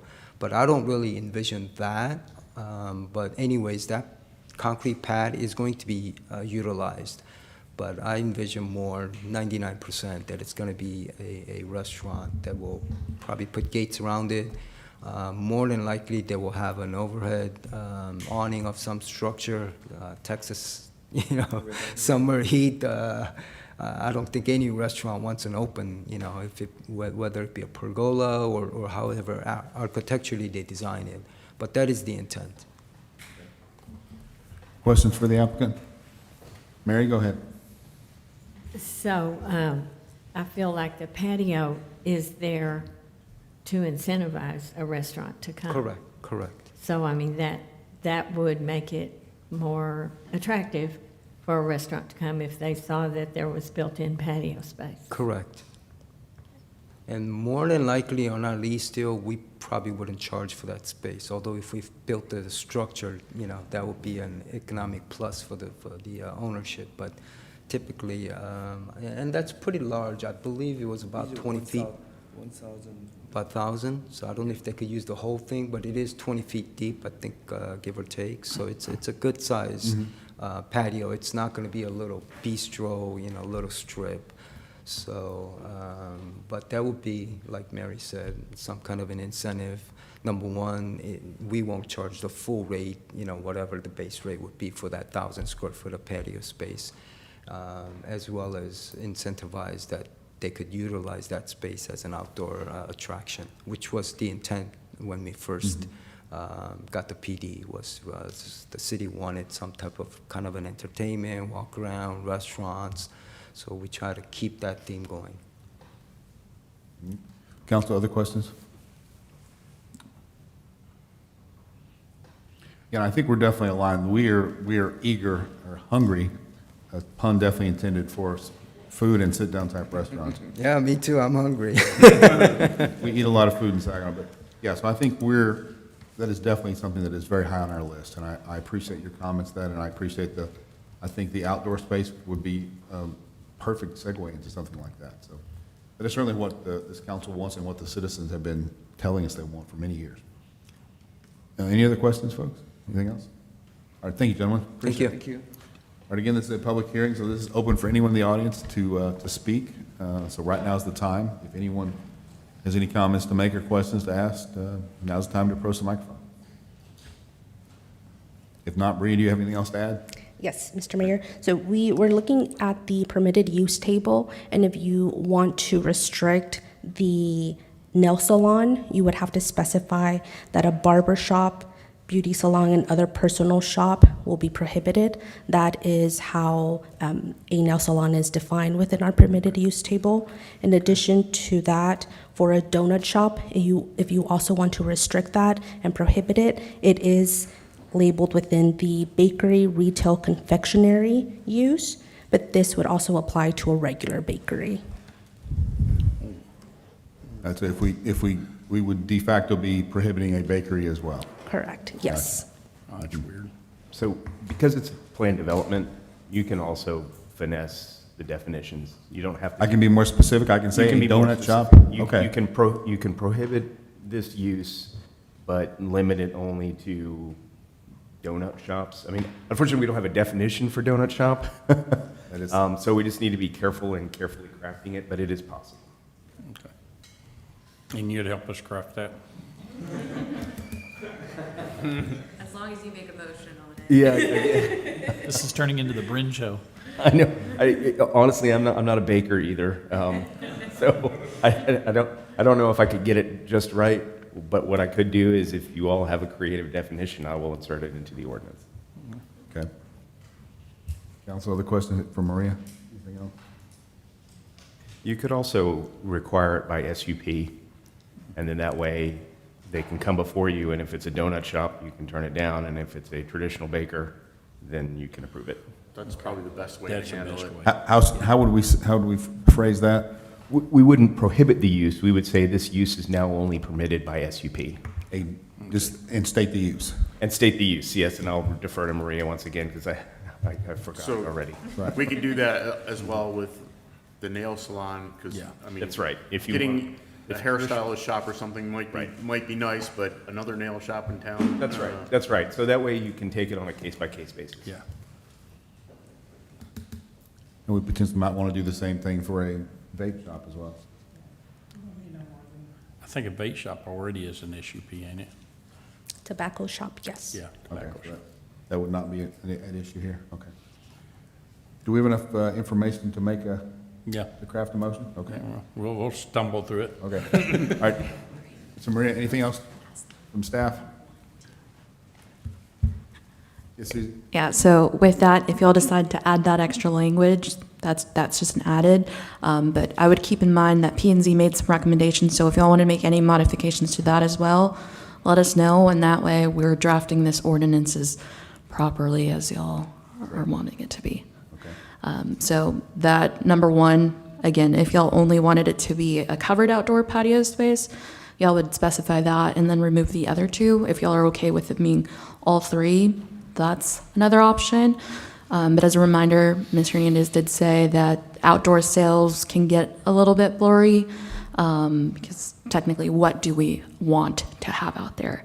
And then the second portion, as we explained, is in terms of Exhibit B, which is that rendering with the double glass. Yeah, I think we're good with number 2. I think it's number 1 we Yeah. would want to modify a bit. All right, any other questions? If not, 7:35, I take us out of a public hearing. I will entertain a motion. Mr. Mayor, you want to? I make a motion that we deny 4C. Okay? Is there a second? I didn't hear what the motion I make a motion that we deny 4C. Brack, second? All right.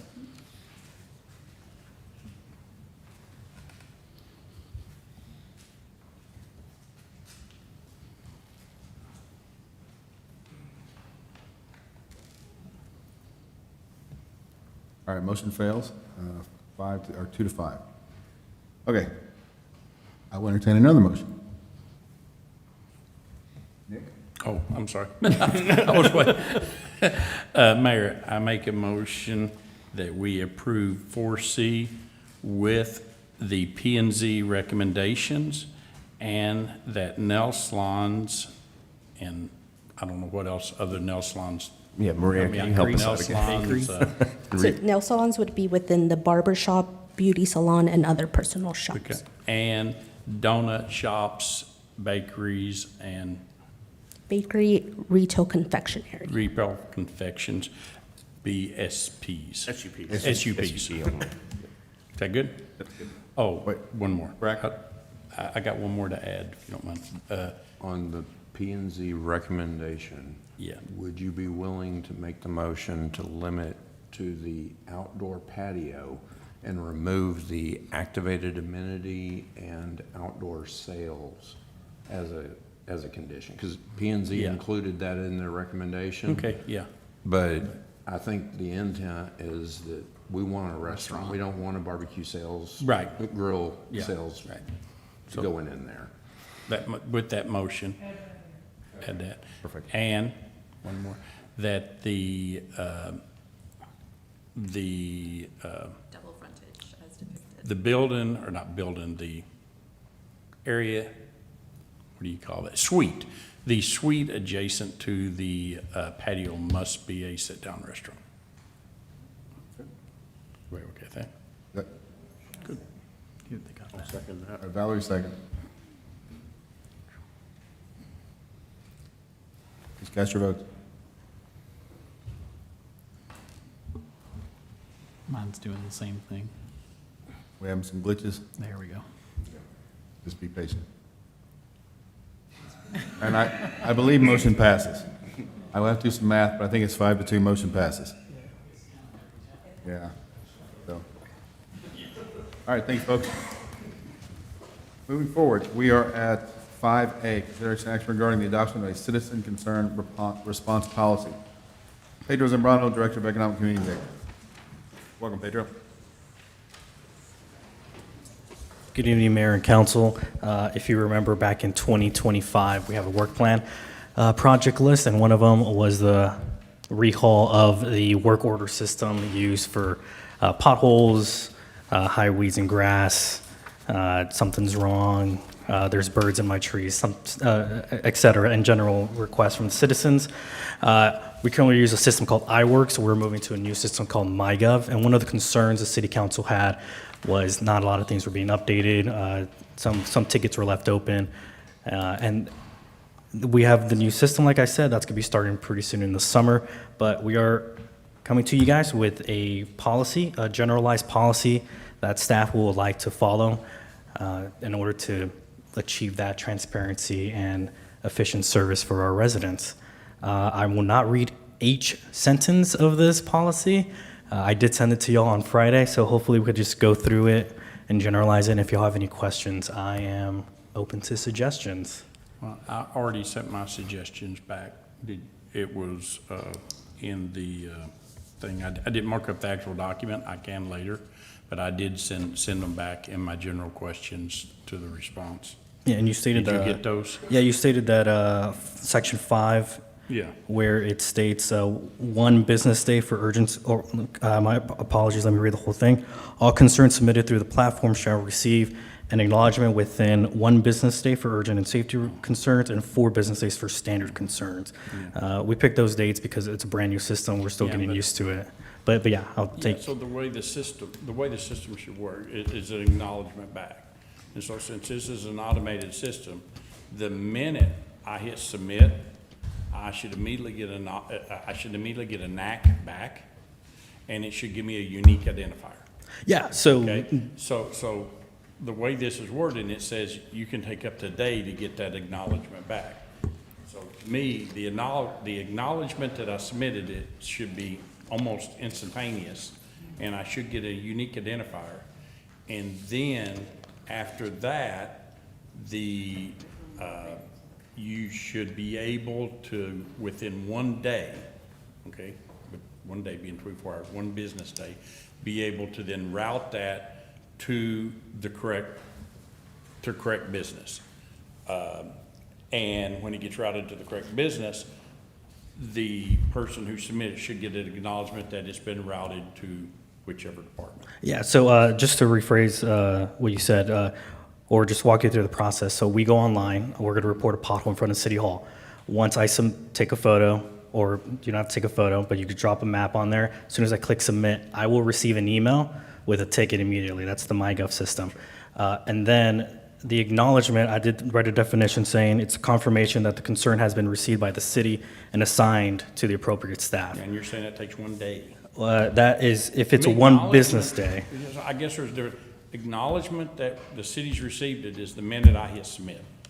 Correct, but when I mean on our definition, that's the definition you're going with, but the definition we went here means the department has seen it, because once the ticket hits, you'll receive the email saying the city has received it, but it could be a Saturday, and then on Monday, the department won't be able to acknowledge it till Monday, saying, hey, I've actually seen it, we've seen the photo, and it has been shifted to the right department. Yeah, so it's just like ticketing software that, it gets populated, the user gets a ticket number, but then it gets assigned to an agent. So this would be an assignment. I'm reading it as if 5.1 is all concerns submitted through the platform shall receive a staff acknowledgement. We can add wording to that if that's what you all agree with. So when does the clock start ticking? For what? To count how long the ticket's been open. I mean, immediately, as soon as they submit it. That's right. Not when the staff recommends it. Right. So to me, the clock starts, and that's when I want to start measuring it. So to me, when you say get an acknowledgement that the city's received it, that's when it hits into a bucket. And that bucket is the minute I hit submit, and I get a unique identifier. Yeah, so that's when you'll get the acknowledgement that the system has received it. You've got a purgatory there. I think we're getting hung up on nomenclature, because I think what you're saying. I'm not, because we've had this problem now in that it gets caught up in the sorting there. Sure. Let's say that the person's doing like 2 or 3 jobs, okay? And they're saying after that person sorts it, it gets 1 day. So you got this area from the minute I submit it to they do it, as it's just there, and that's what happens now. I've literally had I tickets agree, sit there for like months. No, and I agree, but that's why it says here that it would be 1 business day for that turnaround. For an urgent thing, and 4 days for a standard. For them to acknowledge that they've received the ticket. No, you get that immediately. No, I'm just going with what this says. But what it says right below that, number 2, it says the acknowledgement by staff will include assigning it to a department and an estimated timeline for follow-up. So acknowledgement, if you're reading it, yeah, acknowledgement is just there, that first step, part 1, but then part 2 defines acknowledgement, is what Pedro is saying. So that's, yeah, I believe that it's covered by this. That's, If you like, we could change the wording to say assigned. That's just a thought in my head right now. Maybe the word assigned to a department within 1 business day for urgent and safety concerns, Yeah. 4 days for standard concerns. I get what you're saying, the So let acknowledgement. me ask you this. Within this tool, there should be standard buckets. Roles, yeah. Which we automatically know, well, that goes to Public Works, and it would just automatically sort it straight to Randy. Which is, If yeah. somebody in there says, water's leaking, then we know that goes to Randy. We shouldn't have to wait. You're absolutely correct, Yeah. but I get phone calls for different department stuff, so that's Yeah, why I we're understand, having but then this. that would go into a different, but I'm saying there's a certain amount of this we should be able to pre-sort. Oh yeah, what I meant was like somehow some people will say, "Oh, this is not a pothole. This is a something else," and then the actual pothole gets sent to planning and zoning. Mm-hmm. So planning and zoning has to now move it to Public Works. They either move it back up to the bucket, or they move Yeah. it if they don't know where to go. So yeah, but yeah, the system does allow it. So when you click pothole, it will go to Public Works. So there is a certain percentage of these that will be auto-sorted, go straight, doesn't have to wait for a human to lay eyes on it. It'll research it and it'll send it straight on. Yeah, this is very more guided to. We have one called General. I'm assuming every single request, the majority of them will go to General, because what do we do when we accept a new, like a new iPhone or whatever? We just scroll through everything. We don't care and click accept. That's what's gonna happen. People are gonna click the first one. It's gonna go to General. So now I'm gonna get potholes and everything from the generalized. So this is what I'm trying to help out, is moving people into the right departments. That's what I'm saying. This is what we're trying to figure out, is trying to get people to the right department. But yeah, a sign might be a good one, but I just refer to y'all. Mary, go ahead.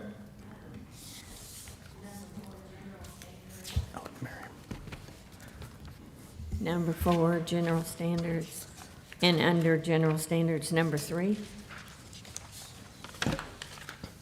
Are we gonna sorry, Mary, are we gonna jump around? Because I want to fix Oh, I'm 5 sorry. first. I don't want to move around. I apologize. We're not done with 5? Oh, I just want to make sure we're done with Question 5. mark? I actually have something on 5. Okay. Okay. Hold back, we'll come back to Mary in a second. I apologize. So, okay. Number 4. We'll go back to Mary in a second. Let's do 5 first. I'm sorry, I wasn't clear. What now? Let's do 5. Let's finish 5 before we go to you. But we'll come back to you. Okay. I'll be quick. So, number 5, under an earlier number, is that what it is? On the acknowledgement timeline, just because. It was the first thing It that was was the brought first up. thing that got mentioned. Yeah. So finish that one, get it to completion, and then move on to the others. Go ahead, Brad.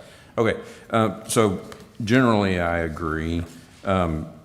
I just wanted to me, 4 business days sounds like a really long time. If I, as a citizen, have an issue, we're already kind of on a shortened work schedule, so this is really more like a full week is going to pass before I hear back that, yeah, we're looking into this, we've got it addressed. I would like to see that come down a little bit. Okay. It's just when you report something on a Friday, you're looking at business days, you're almost into the end of the week. Yeah, you're before you looking hear at anything, and Thursday the next week before, there's even, hey, we've got staff working on this, we're looking at it. I'd like to see that be 2 or at the most 3. Okay. So the reasoning behind the 4 was it's a brand new system we're all going to learn. We're the 18th, which is this Thursday, we're going to get our first hands on it, fully integrated. 25th is another training, and the 6th of July is also another training. So that's why I added 4, just in case, to give us some grace on that. But yeah, the 2 or 3, and again, I just refer to the council on that decision. What would you want, 2 or 3? I like 2. 2. Let's put 2. And then on the escalation policy, again, 2 weeks before it starts escalating seems like pretty far out there. And I'm just saying from a public perception perspective, if we're in an instant society, and so if I have to wait 2 weeks, that you might as well just make me wait for a year.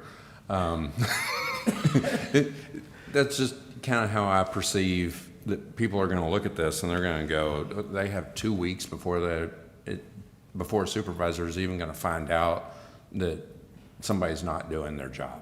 And it's not that bad, but I would like to see that cut pretty much in half to 5 business days. Okay. I feel like it needs to escalate. If we can't get to it in a week, then it needs to escalate, and we need to be more responsive than that. Yeah, okay. Yeah, I can see that. And just again, just want to reiterate, it's part of that grace period of us learning the new software. Sure. Multiple staff members work different hats. We keep adding hats ourselves. So I'm just reasoning And I why fully the 10 business days anticipate happened. that at the beginning, we're going to have some snafus and some, we're going to trip over Bumps a in few, there's going to be some bumps. But for And then a what about general the policy, 20 once we get it business days? down, once we understand what's going on, I don't think these timelines are as efficient as they could be. Okay. So what about the after 20 business days? You want to change that as well? I like cutting all 3 of those in half. Okay. You do it 5, 7, and 9, because if they can't do it in 48 hours, I'm not sure. 5, 7. No, I think our staff is well equipped to tackle these on and meet even better standards. But yeah, is that the wish of everyone? I just want to make sure we all consensus. Yeah, I mean, I think 5, 7, 9 is good. And again, it's policy, so it's gonna be up to the department. So 5, Supervisor. 7, 9. Okay, I But have also, 5. One thing to think about is, we, the council, are going to hold their feet to the fire on this. So that's why I'm asking, I'm looking at staff, is there heartburn about this? Now's the time to Yeah, speak up. please, department heads, please Yeah, weigh in is as there well, heartburn? please. We're going to come back here in a year and say, you didn't meet these 5 days or 3 days or whatever it is. And we're going to have a graph and say, this is the X percent of time you didn't meet this. So I don't want to set us up for failure. Yeah. So set us yeah. up for success. But on the same token, I don't want, oh, I've got 10 days to do this, and then wait till the 9th day to do it. You know? That doesn't happen. So here's the reality. You report the concern, right? And it's pretty immediate, within a day or 2. You're all going to get complaints if somebody reported a concern and they don't get it. There would be repairs, like a concrete repair, for example. There's no way we could guarantee a 2-week or a 3-week. We can relay that to the person, but we're getting bogged down in the weeds here. The intent is to say, hey, I've got a concern, report it, we're routing. And this is not we're going to have it done by. Right. It's an acknowledgement of it. I can't see where And- acknowledgement wouldn't be, why we'd have to wait 2 weeks, so. Yeah, that's what we're getting at. Yeah. If it's just 5, 7, and 9, it'll just go up the ladder. And then Yeah. So we're good with 5, 7, 9? I'm glad y'all didn't say 6, 7, 9. Nope. I'm looking at you, Councilmember St. Clair, at the parade. Does any department head have heartburn with those dates? Speak now or forever. I would love to know. We value y'all's opinion, so anybody have any issues with these dates? I think Pedro made the point, we're gonna go through some training, and we may have better input after we do that. A lot of staff is gonna participate in that. Okay. 'Cause I couldn't tell you what the system looks like and what the Well, navigation. and that's a great point. Let's, whatever we go through now, let's revisit it after 6 months of use and see if this is realistic. Does that make sense? I think that would be a wise thing to do for us and for staff. So we're not penalizing people unnecessarily, and we're being as efficient as we can. So, let's do this. When's it rolling out? Ooh.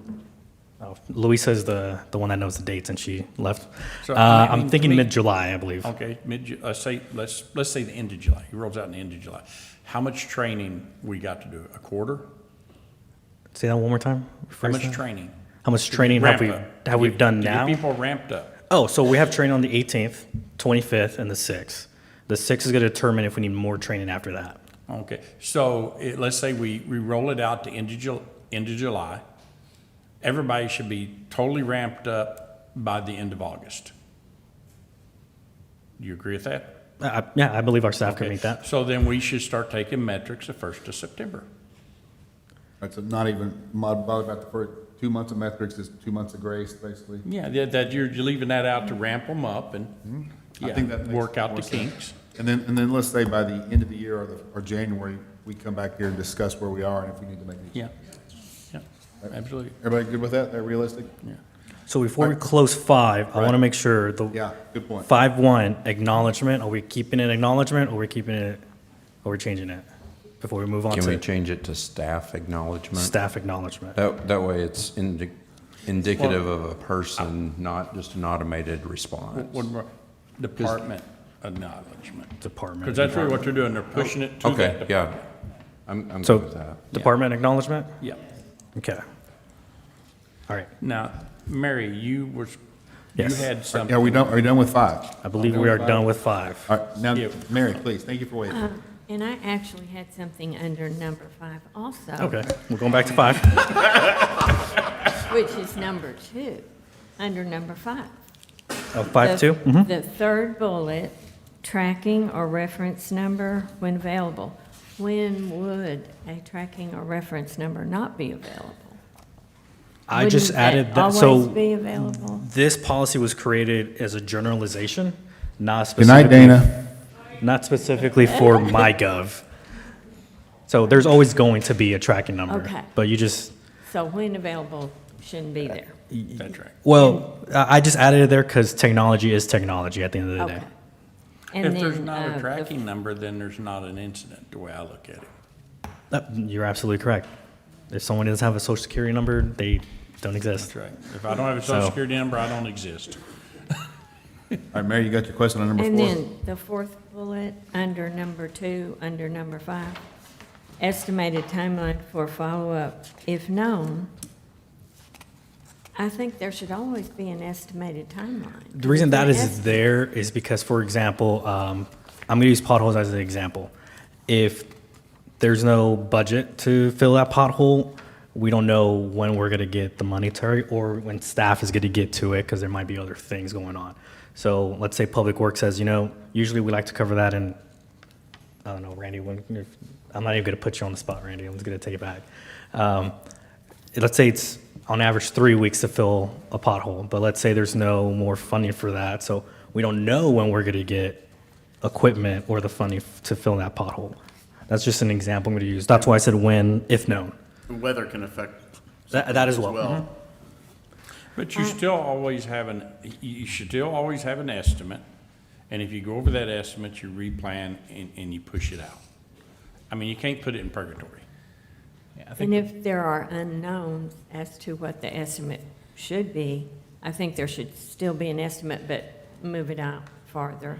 And like Nick said, it can always be updated. But I don't think you should ever not have an estimate. That's just my thought.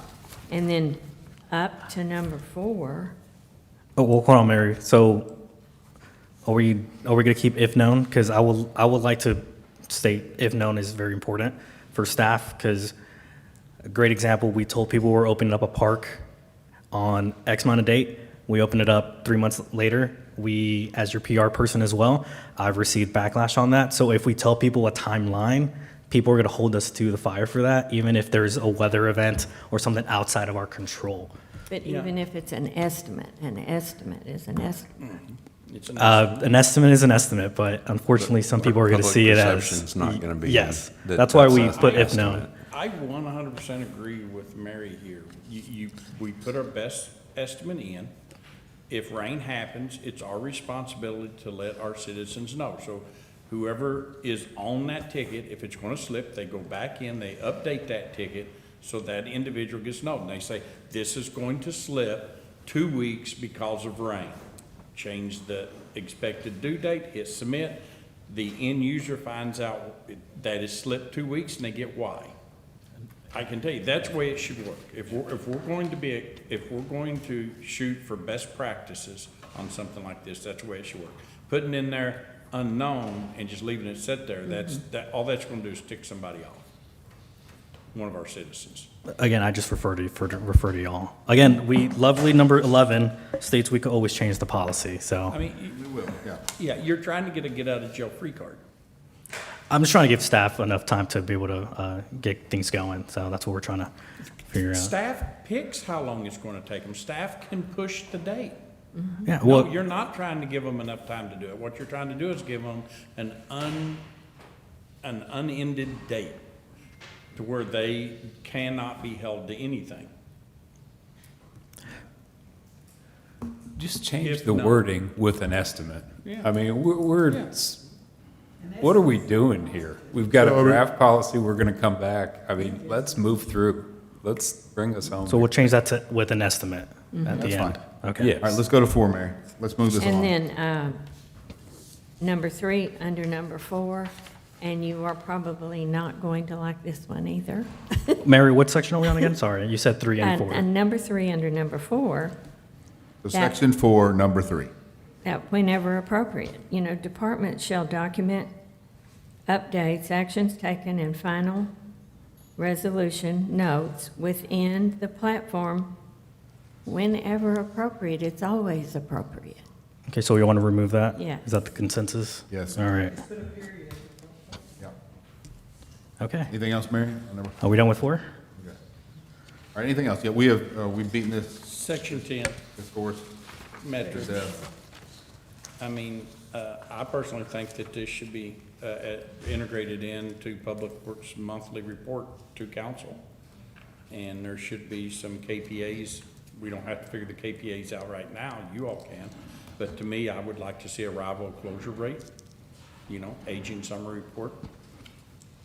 Do you have a ticket out there that's open 995 days, some basic metrics. Say that one more time. So you said agent summary report? Yeah, agent summary report, arrival closure rate. I know I sent a list of.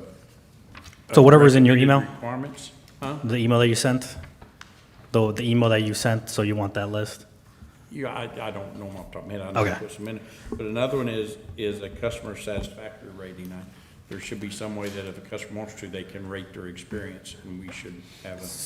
Do you want to revisit that in about 6 months? Because I want to know how the software Yeah, works I'm to just- see yeah, if actually, it doesn't allows have to customer start service now. rating. I'm just Okay. saying, these are. So we'll do You're 6 writing a months visit. document, I'm assuming that, we're not gonna start gathering these metrics immediately. Oh, absolutely. I think we said wait till almost the end of the year, right? We said 2 months before we do any metrics, and the end of the year, we'll revisit. Yeah, you're right. So, I think we was like September, we kind of thought. If the actual, people coming up to speed or integrating this into the system takes longer, then we'll push off gathering the metrics longer. So when I read this, I look at, okay, we've got this totally integrated, everybody's trained, we're running smooth, now let's start gathering metrics. Here's the metrics we're gonna gather. All right, sounds like a plan. Oh, yeah, and let's be clear, we're picking a lot of this apart, but this is gonna be 10 times better than where we are today. Yeah. Oh, yeah. Much better than where we are today, much more responsive, so Yeah. we can review it again at the end of the year to see where we are, what the experience is, staff's experience, council's experience, citizens' experience, and then we can revisit it. So, this is a living document, keep that in mind, we can revisit. Oh.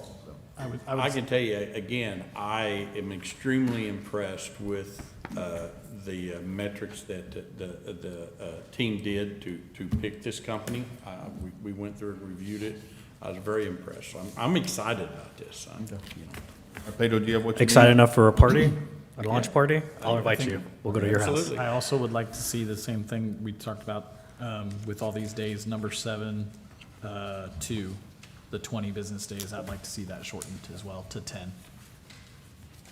I do not know what section you were talking about. Say that one more time. Section 7, number 2. Updates should be provided at least I would like to see it say 10. I was. Oh, okay.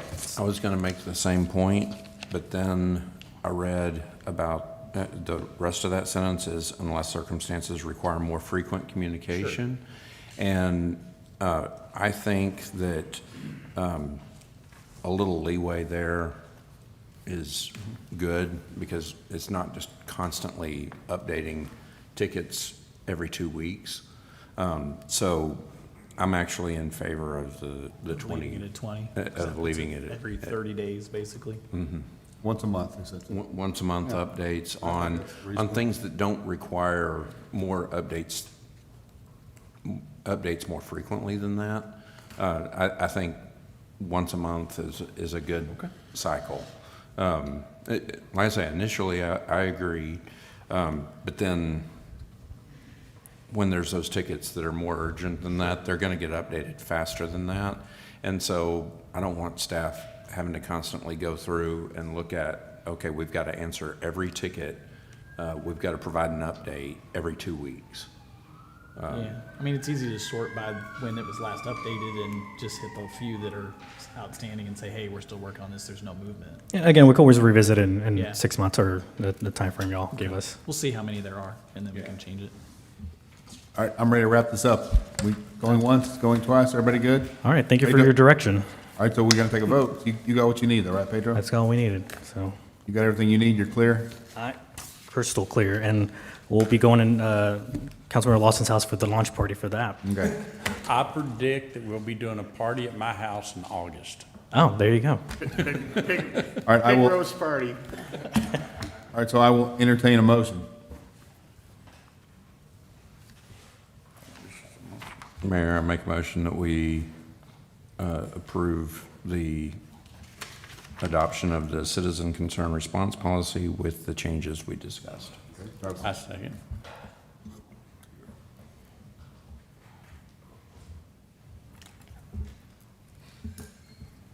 Hey, it worked. Motion passes. All right, thank y'all. Thank you, folks. Staff, I appreciate it. I know there's a lot of work on this. I appreciate it. 5B, review and discussion regarding proposal changes related to HB House Bill 2844 mobile food unit. Deborah Thomas and Vicki Weldon. Welcome, y'all. And, oh, Chris, too. I'm making audible, sorry. All right. So, no, so we'll go through our questions. If that's okay with you, go through our questions and you'll answer one by one. Yep, that works for me. I'm Annabelle Ackling. I'm from the City Attorney's Office. Nice to be with you guys tonight. Welcome. Thank you. Thanks for being here. So thank you, Mayor and Council. So we're here tonight basically just to try to smooth out the waters if we can as far as this new House Bill 2844 comes out. There's been some questions, concerns, maybe some proposals or some recommendations to come forth to you tonight, just so we make sure that whenever we do write this ordinance that we're doing it one time and not multiple times throughout the process, right? So to head it off, I'm going to let Deborah kind of, I'll go ahead and ask the questions then. So we have a couple of pages here for legal questions. Can we still issue a permit or require a mobile food unit to register with the City of Saginaw? So we cannot require anything like a permit or a license or anything like that to operate. That is all going to come from the State Department now, starting July 1st. Okay, great. So being with that's being done, I think the following items are kind of a moot point. Ask for copies of state mobile food unit permits from them to operate in the city. Right, so all of these items are going to be handled through the State Department, who's going to require these items. If the city does have a reasonable suspicion that there's a violation of this state law, then they can then do an inspection and then report those suspected violations to the State Department, who then investigates and then either decides to either do a revoking of the permit, suspending it, or denying it at that point. But yeah, virtually everything's going to be handled through the State Department going forward. Okay. So we can go to them and say, do you have a state permit? And they'll post that, right? they have to post it on the vehicle, post it on the SB, and visible view for the state permit. So this pretty much answers all my questions on that first question right there off the bat, as far as vehicle registrations, vehicle insurance, general liability insurance, and Texas state sales tax permit, correct? No permit? Right, no permit. Okay. So right now, we currently have an ordinance in place where we do require essentially all of these items for a mobile food vendor to come into the City of Saginaw. We're going to have to revise that. We will have to revise that, yes. Brad, do you have a question? Are we going to get notified Or how does So notification happen? I believe that, from my knowledge, I believe that the state will have a database for all mobile food vendors in the state of Texas. So if they register with the state of Texas, they will be on a state registry on the state website. The way I understand it is that if they were to come into Saginaw, we would have to look them up on the database, or just have them, or I guess we would just go to their mobile food unit and ask for their state health inspection. So who's gonna be doing the health inspections now? Is it gonna be the state or the county or? Yes, that will be the State Department. We'll be doing all the inspections. Sorry, the answer you're looking for is nobody. That's what I fear. Yeah, because we talked about it at a mayor's council meeting and there's a lot of concern about that. And I believe, maybe, don't want to put John on the spot here, but John is our fire marshal. I had the honor to go with him to a fire marshal's meeting last week, and they brought up a point as far as maybe Tarrant County would possibly, or other counties may possibly sign up with the state and start helping in doing those inspections as well. So yeah, so currently the Tarrant County Health is trying to negotiate with the state to have an MOU agreement to do all the state inspections for Tarrant County. So that's to answer that question. Okay. So how's that? How is that going? It has not been agreed upon. I believe it's kind of a fee-based schedule is what they're trying to determine at this point. Tarrant County doesn't necessarily want to give their employees away for a certain fee, so that's what they're negotiating. So can I just want to give council a little bit of background on this because I have a mobile food business. The reason why this is beneficial from the business side is when you're going and you're traveling to all these different cities and towns and counties, and some do require, some don't require, and you don't know what you don't know. So it's possible that you could be operating in violation, even though you have a permit for Fort Worth or you have a permit for Tarrant County, but maybe Saginaw requires a separate permit and you don't have that, but you didn't know. So this, it's, I don't want it to sound like it's scary because all of these things aren't going to be inspected. It's just, this is new, so we don't know what it's going to look like. But from a business side, this is such a hurdle that's been removed. So I think it's good that we're doing it. And I think it's good that we're reviewing this policy for sure. Yeah, I'm okay with it in general because I think it goes with the Constitution of Commerce. And it seems like to me, all these different cities having different rules and restricting, it's actually infringing upon that right. It's tough. So, yeah. Now, what about, I know currently we've been doing fire inspections. Are we gonna be able to do those? So from what I understand, the Tarrant County, if they partner with the state, they are only doing health inspections. They are not doing fire inspections. The bill does state that they have to have a fire inspection from a local or a state fire marshal. We would have to determine if the city of Saginaw Fire Department is gonna accept 'Cause I know, like, anybody else's fire we just inspection. had the evening market and there was one vendor there with a Camp Chef's stove with oil and frying stuff and no fire extinguisher or anything. So we currently do fire inspections on every food truck in the city. Yeah, that's what I'm saying. Do they have to post those as well? The So result of that? currently, we have a mobile food unit, they have to have a permit. That's currently what we're doing.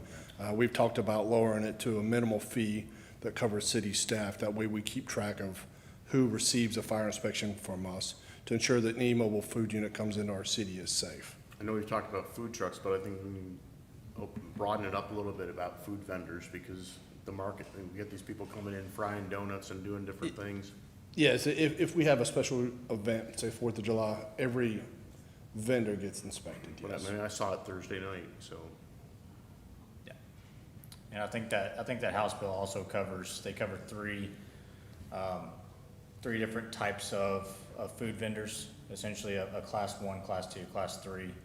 And if I'm not mistaken, I think trailers or like food trailers are part of that mobile food unit, or is that not? I believe that would fall into the definition. I'm not exactly sure, but I believe that would fall under the definition. There's a possibility that we could have something there, or the state would dictate whether I mean, is it something that, I mean, Community Link's running these markets, is it something that they can put in their rules that if you're cooking food, you know, you gotta have a fire extinguisher at least there? They could, I mean, during the farmer's markets and stuff, we have both police and fire walking through there, so, right? Or- Typically not fire, not the fire department, just the police. If I could jump in about the inspection, so under this bill specifically, the city is not allowed to do inspections. I'm not sure if that applies to fire inspections. I know that's health and safety inspections. It does specifically say that they're required to follow all the local fire codes, but I'm not exactly sure if we're allowed to do those inspections. yeah, I think it does say. Can I that it- jump in real quick, Mr. Mayor? Yes, Steve. We got some work to do on this. Obviously, even the attorney here is, while I understand her view on it, there's a lot of confusion about it, right? And I will say typically when the state does a shotgun blast, this is what happens. We're in contact with a bunch of other cities to see how they're handling it. The intention for our city is what it's always been, to make sure that it's operating in a safe manner. The health department will do a food safety inspection. We've done a fire inspection, right? And then there, on some level, we want to make sure where they're operating.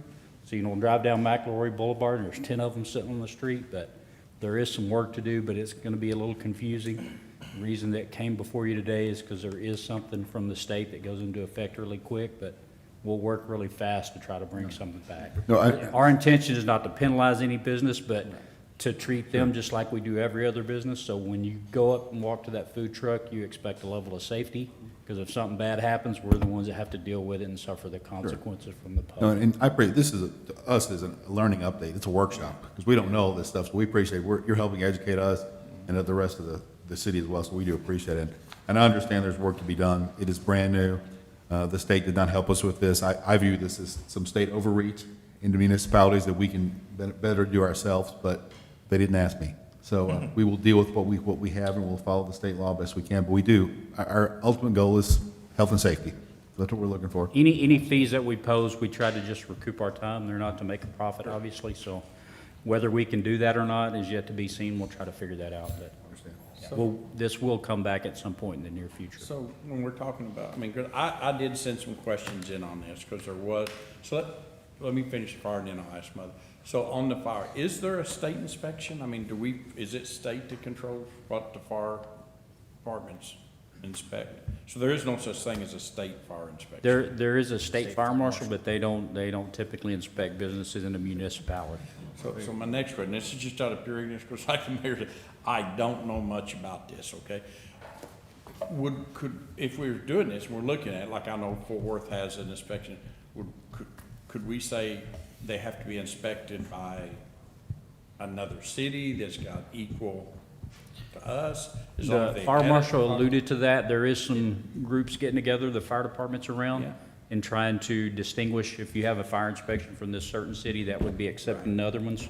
Yeah. The problem with that is if somebody circumvents that and they go to little Podunk Fire Department that just writes them an inspection certificate, so there has to be some organization on that part. Certainly right. from your big municipal departments, if they had a fire inspection, that would typically be accepted. And that's what they're trying to get to. Yeah, I just don't want us to get caught into, like you said, I like that, getting together maybe as a consortium region. of, if you're been inspected by these fire departments, you're good. Yes, Okay? sir. So that they can't go out west to Tarzan, Texas and get an approval. There is a Tarzan, Texas. I think it's gonna end up, it's and- probably gonna end up being like the gun licenses where it's reciprocal in different states. That's right. That's what Yeah, I'm yeah, picturing. Yeah, so I can see something like that, but yeah, I just asked him. Okay, so let's get back to y'all. I want y'all to keep going with your Yeah. presentation or ask your questions. So. Yeah, absolutely. I'm gonna keep you here just in case. The more people, the better, right? So you wanna do the location? Well, that's the location part, at least, just to get that out of the way. So the other questions that we had for legal was, can we regulate or can we restrict the location or operations in Saginaw for local zoning ordinances? Yes, so the specific things we are allowed to do under this is to require them to follow the fire codes, and we can impose location restrictions and also zoning restrictions on them. Okay. Okay, so with that, could we require property owners' permissions, require business owner permissions? So that is one thing we specifically cannot do, is require an agreement with adjacent property owners for bathrooms or things like that. That's specifically listed in the bill that we cannot do. Okay, I believe that the House bill says something about limit hours of operations as well. Right, we cannot limit the hours of operations. Cannot limit the number of mobile food units on a single property. I'm unsure about that one. I mean, again, we can do location restrictions. I'm not sure about the amount. That's something I would need to look into further. I think we're putting her on the spot a little bit. No, I think we need to go do that work and bring it back. Yeah, we can definitely do that. And let me add just real, I apologize for interrupting, but anytime we allow these food trucks on city-owned property, we can do whatever we want, charge whatever we want, require that they let us make sure that it's not going to catch fire, or they're not allowed to use our space. Or only limited to 5 or 6 or a certain That's number right. or location or what, yeah. You're right, city property is different. We have more control there. Okay. So we'll catch up on the, I'm so sorry, Council. These are our questions that we had asked. So just if you wanted to read through there, that's what we're going to try to follow up on.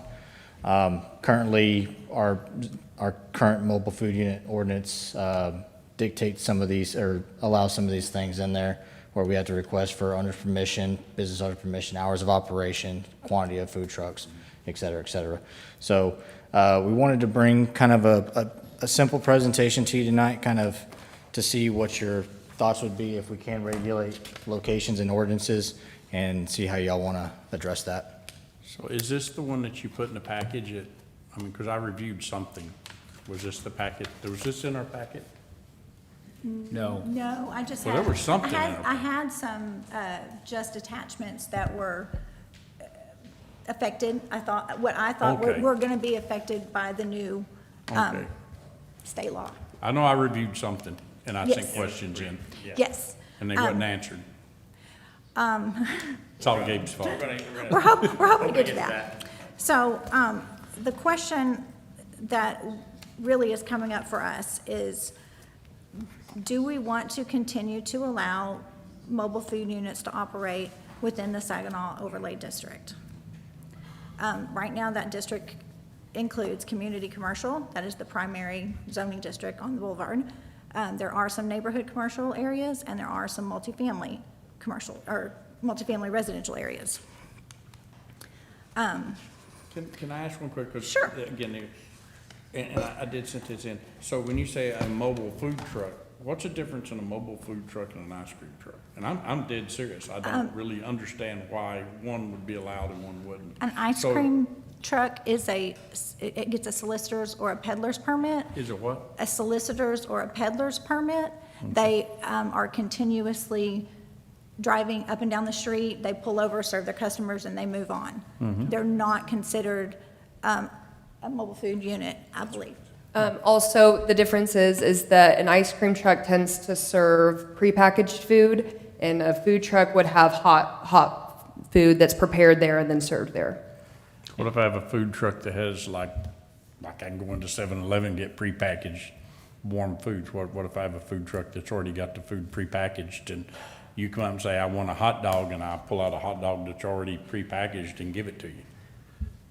I'm not sure that would fall under the definition. I don't have that in front of me, but that is, from my understanding, the difference is prepackaged food or serving hot food that's prepared there. So we've talked about hot food, like, I understand the prepackaged frozen food, like ice cream or whatever, but now you get into like the soft serve or the snow cones and things like that. Is that classified as a food truck?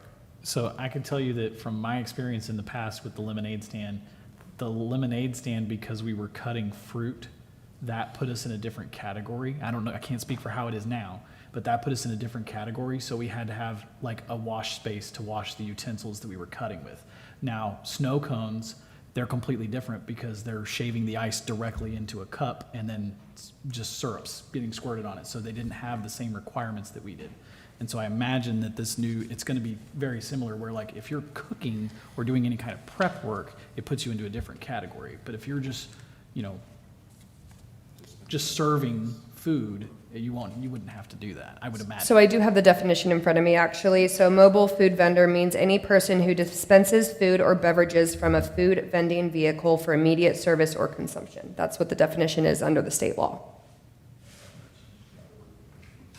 So they've changed it, so ice cream trucks would fall under that. Keep going, guys. I'm so sorry. So like I said, there are three classifications under the House bill. There's type 1, type 2, type 3. Type 1, I believe, is a pretty much no hands-on, like Morrison was saying, no hands-on prepackaged foods, things of that sort. Not temperature. Not temperature regulated. Cell phones falls under the Yeah. temperature control. It's not gonna hurt you if it melts Correct. and you drink it. Class 2 is basically limited, hands-on, temperature controlled, things like that. And then there's 3 where it's basically the food trucks that you see on the side of the road today, where it's all hands-on cooking, full kitchen going on, where they're literally hands-on serving the food.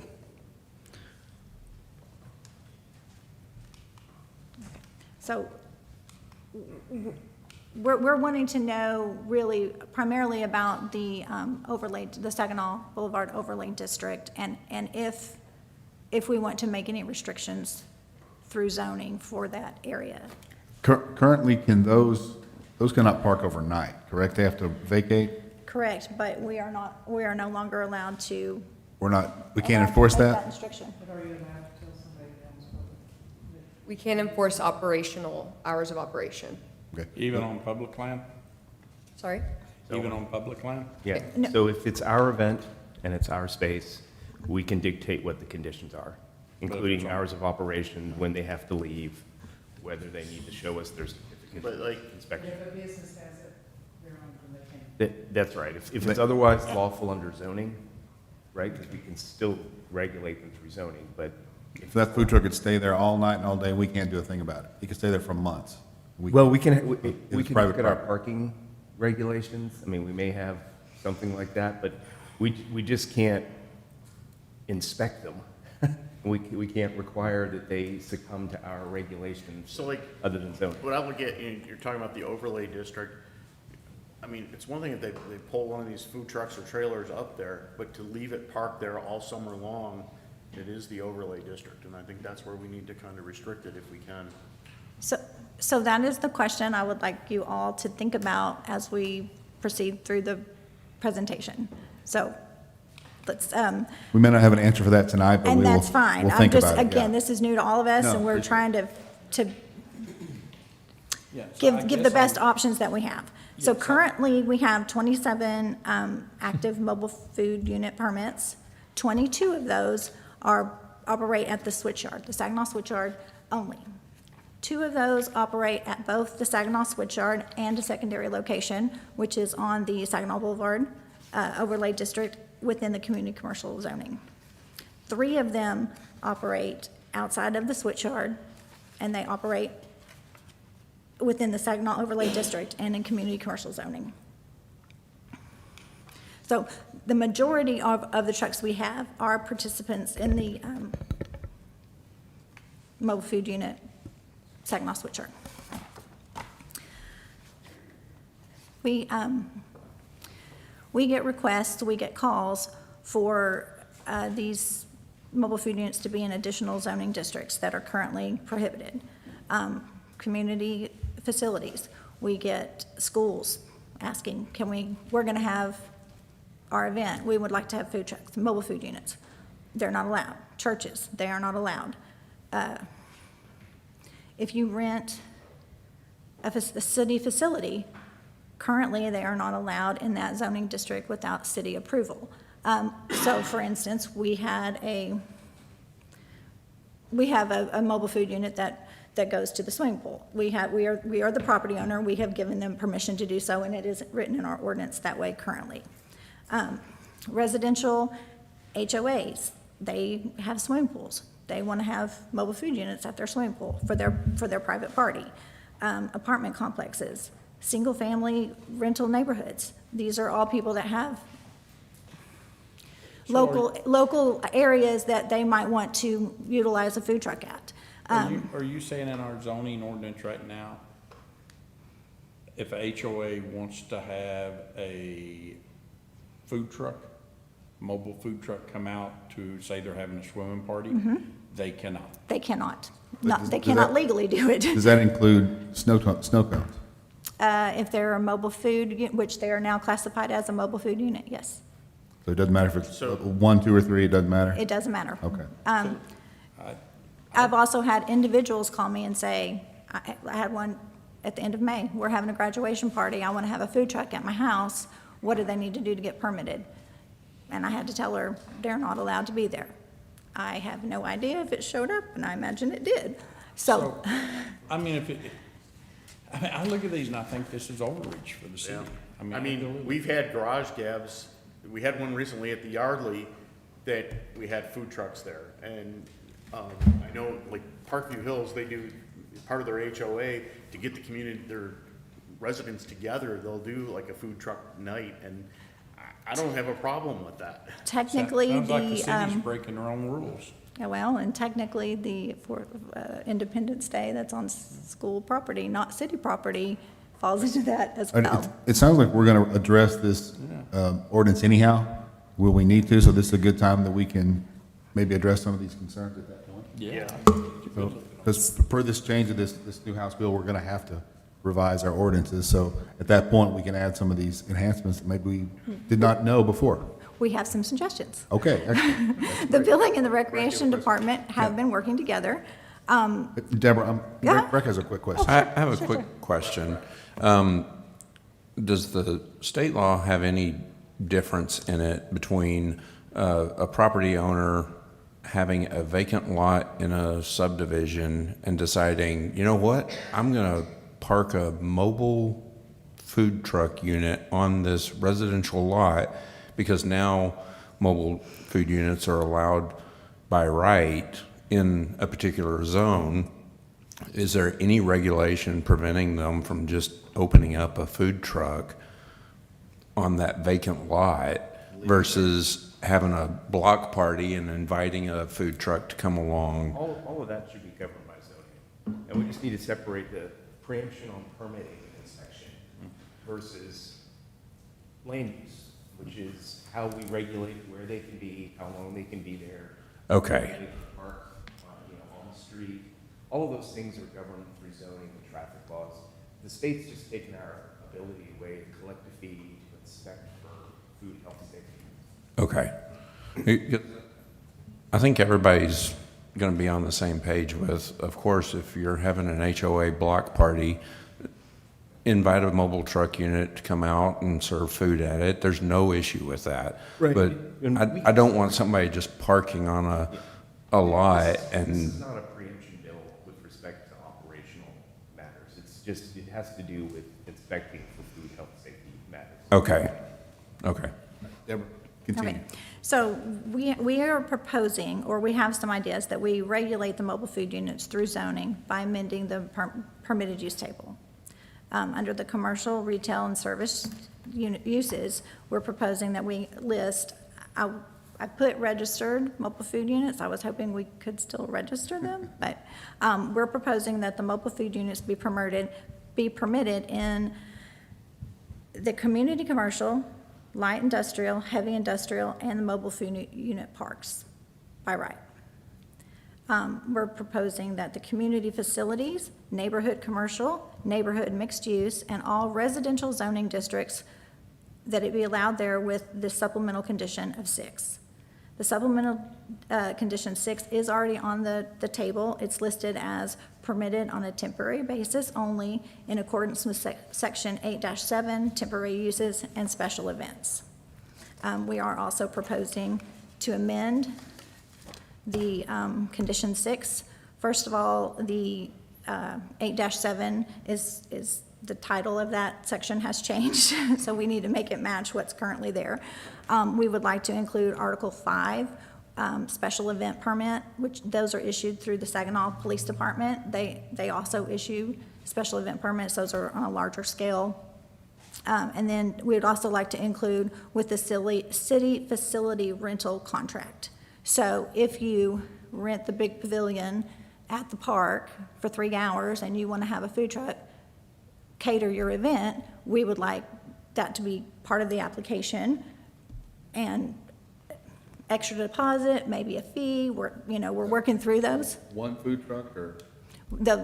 Those are questions we have, but we are saying we think that's a reasonable accommodation for them. We want them, we need them, but we would like them to be regulated in whatever manner that we can. We want them where we want them and not where we don't. So we're proposing that we change the language of that special condition. I think y'all have got some great stuff and y'all put some thought into it. I appreciate the effort. I think it's great. We are also proposing that the Saginaw Switchyard have a membership. We'd like to encourage the participation in the Saginaw Switchyard, and we're proposing an annual membership fee of $200. Oh, sorry. Thank you. And then if you are a member of the Switchyard, then you would get discounted vendor fees for special events that are listed on the community event and festivals that are listed on the website. Also, farmers markets and concerts in the parks. You would have a reduced vendor fee for those events. If you are not a member of the Saginaw Switchyard, then you could still use the Switchyard on a monthly basis of a $25 monthly fee. And then vendor fees also for those events would be $250, and for the farmers market would be $50 per event.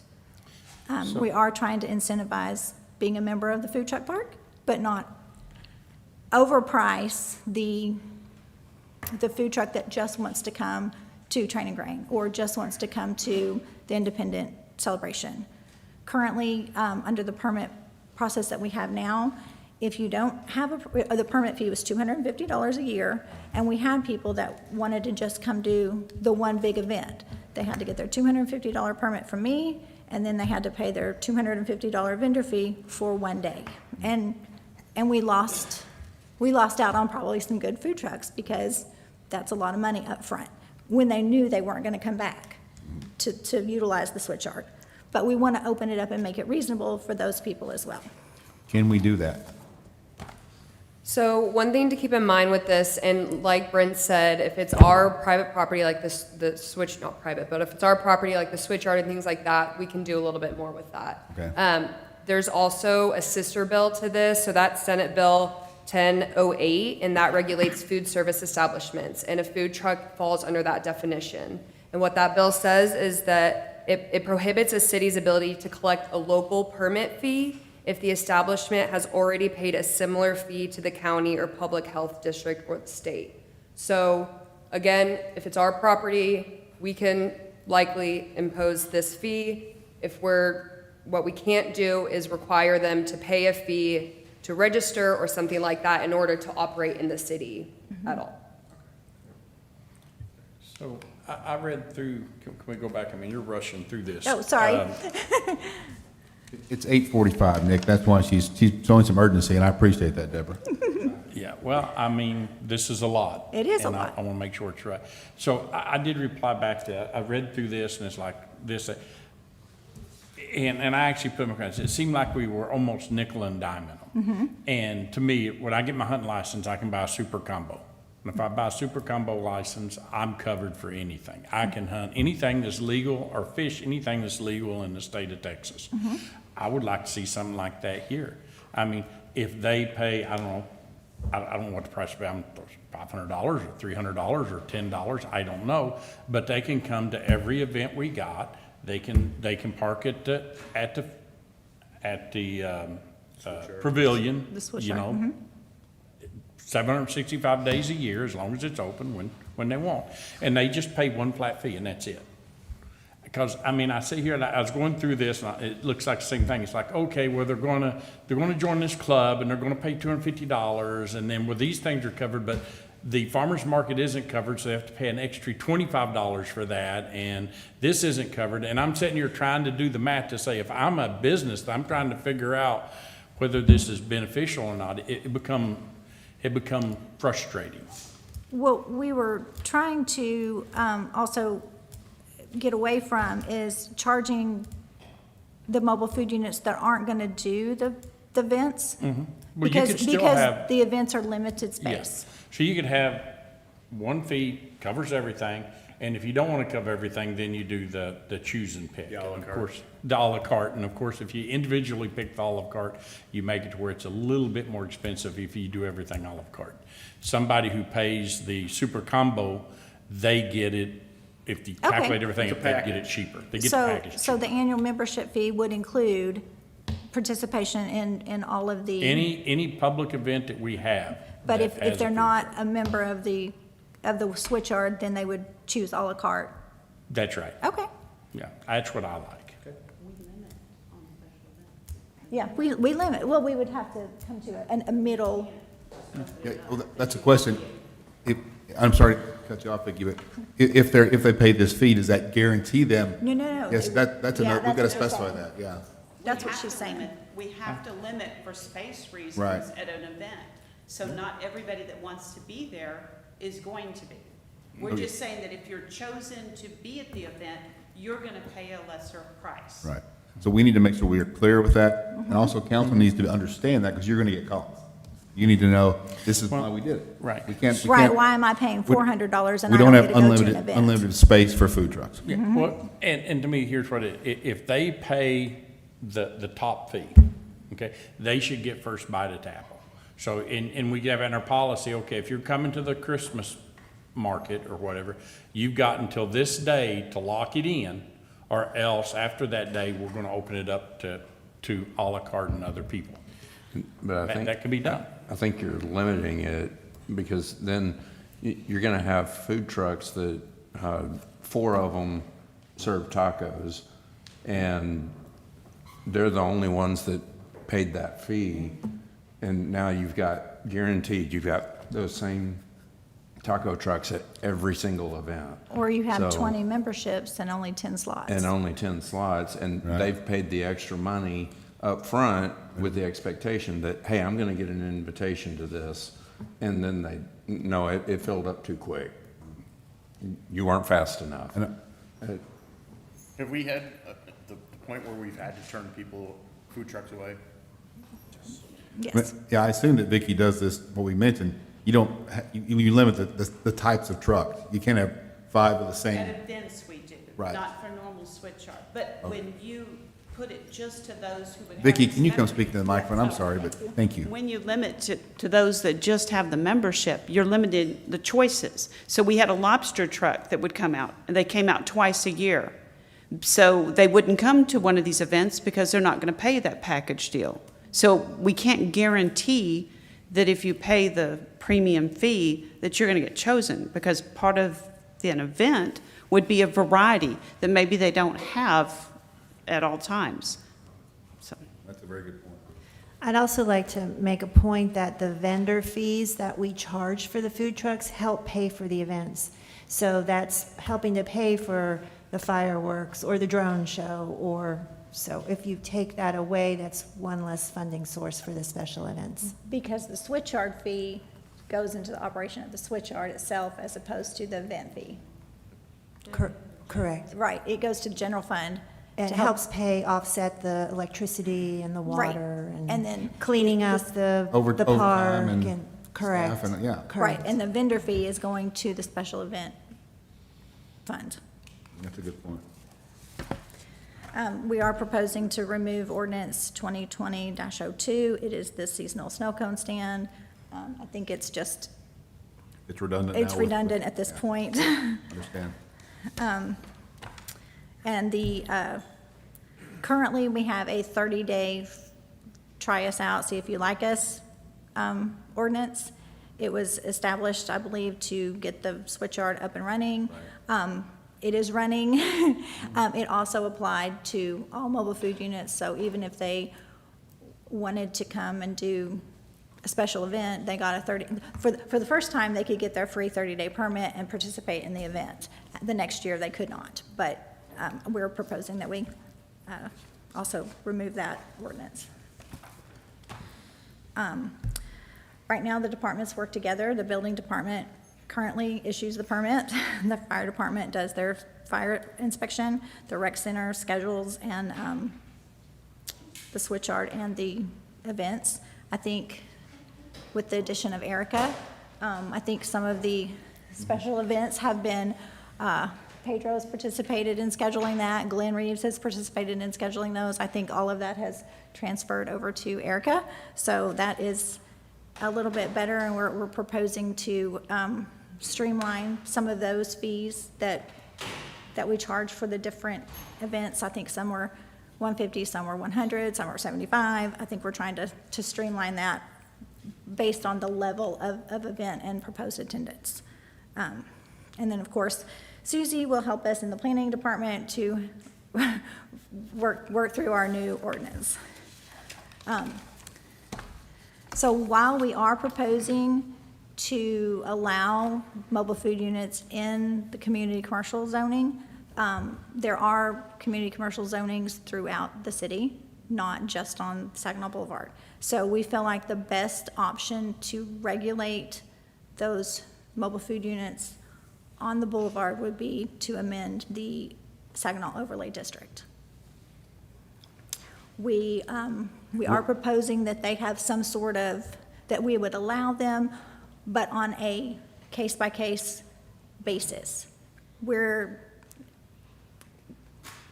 I don't know, somebody's having a grand opening. They would like to have a food truck at their grand opening. We issue a grand opening permit. We allow the food truck for that time period of the grand opening. That's our proposal, is that we allow them on a case-by-case, limited time with an additional event permit of some kind. And I think that's great if we can do that legally. If it's done through zoning, we can do that. Okay. So it sounds like y'all have got some work to do, a lot of work to do. And this will come back around to us. So I think essentially this was an informational session, a workshop. It brought up a lot of good questions, and we appreciate it. We appreciate you being here as well. This is a complicated subject that we're all just learning about. So I don't want council to think this is a finished deal. It is not. No. We're going to talk about this a lot more, and staff's done some work, and we'll do some more work with legal and come back with a proposal to make some changes to ordinances. Perfect. Again, the zoning and where you want to allow them is the biggest question that we have. I think we need to definitely look at the overlay district. I drove past the gas station at Bailey Boswell and Saginaw Boulevard today, and it's starting to look, that corner's starting to look really trashy. I do have a question. Does that got anything to do with the food truck? Yeah. We currently have 5 permitted mobile food units working on the boulevard. If we change that, do they continue to work under their current timeline? Would it be? So you're saying they just got the permits and they don't expire? Or Not just got them, but they will, some will expire within the next. So 6 to basically, 8 months. I mean, starting July 1st, they do not need a permit to operate in the city generally. Obviously, that's without the zoning and everything else. So that would kind of be a moot point. The city cannot enforce or adopt ordinances that conflict with the act. So that would be, so if someone is like in the current scheme, if someone would be operating without a permit, we couldn't then enforce that if it would be a violation under our ordinance starting July 1st. Does that Right. answer your question? Kind of, but the ones that we have already allowed, if they come back and say, we're not gonna allow them in that area anymore, since their permit from the city is technically void now, we can impose that immediately. I believe so. Okay. Good question. Let me ask you, I mean, if you got a food truck parking on a place and it's beginning to look trashy, it seems like that would be violating some of our other ordinances. So we'd just come in and get them, like either the zoning, or we would get them with ordinances that they're not You mean code? meeting that. You probably Yeah, code is code. what we're thinking, right? I don't know whether we have any aesthetic requirements for food trucks, candidly. So But we could create them, if I mean. you, then yes. Yeah. But I would be surprised if we did. Probably. Now, obviously, if they're littering, we're not preempted from ticketing them for littering, for instance. Or Or if excessive it's- traffic or things like that.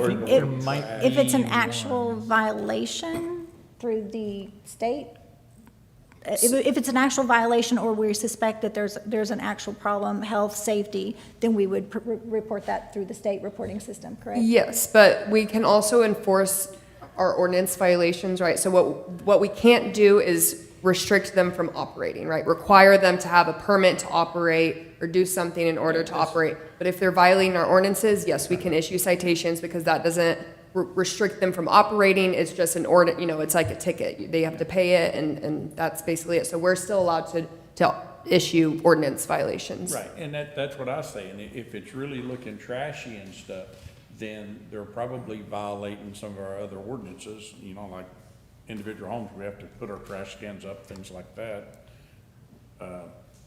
We just need to enforce the ordinances and the code ordinances that we got to make these people. And if we need to tweak the ordinances, then we do. then we do it. Yeah. This will be an ongoing thing, but this is a good start. So Thank you. I appreciate y'all. Thank you, Deborah, Vicki, Chris, John. Thank y'all. Appreciate it. All right, we're going on. We're on 5C, consideration action regarding appointments to boards. And that is Braxton St. Clair, Mayor Pro Tem Pelleggi, and Mary Copeland. Who is the spokesperson? Brax, the spokesmodel. Go for it. I got elected. All right, so I'm going to go through each board. I'm only going to mention the reappointments or the recommended nominations. And we're going to make one motion to approve all of them, but I'm going to pause at each board just to make sure that everybody's good with the recommendation. Hey, Brandon, before you leave, I have a question. So on one of the boards, I have a conflict of interest. My son is on a board. Do I need to recuse myself? What should I do? It's an unpaid position, so I don't think you need to recuse yourself. Thank you. And I'm happy to stay for this segment if you'd like. That's my only, any other questions for Brandon before you, because we're paying him by the hour, so we're glad to see him go, but. We charged double tonight, so I'm sorry about that. Yeah. That's true, you're right. You got some value. Any other questions for Brandon before he skates out of here? Another comment, the community garden's not on here because that started mid-year, so that's not going to be included tonight. Yes. Okay. So for animal shelter, place 2, recommended reappointment of Spencer Mira. Place 4, recommended reappointment of Jose Wieland. Place 6, recommended nomination of Rhonda Nyberg.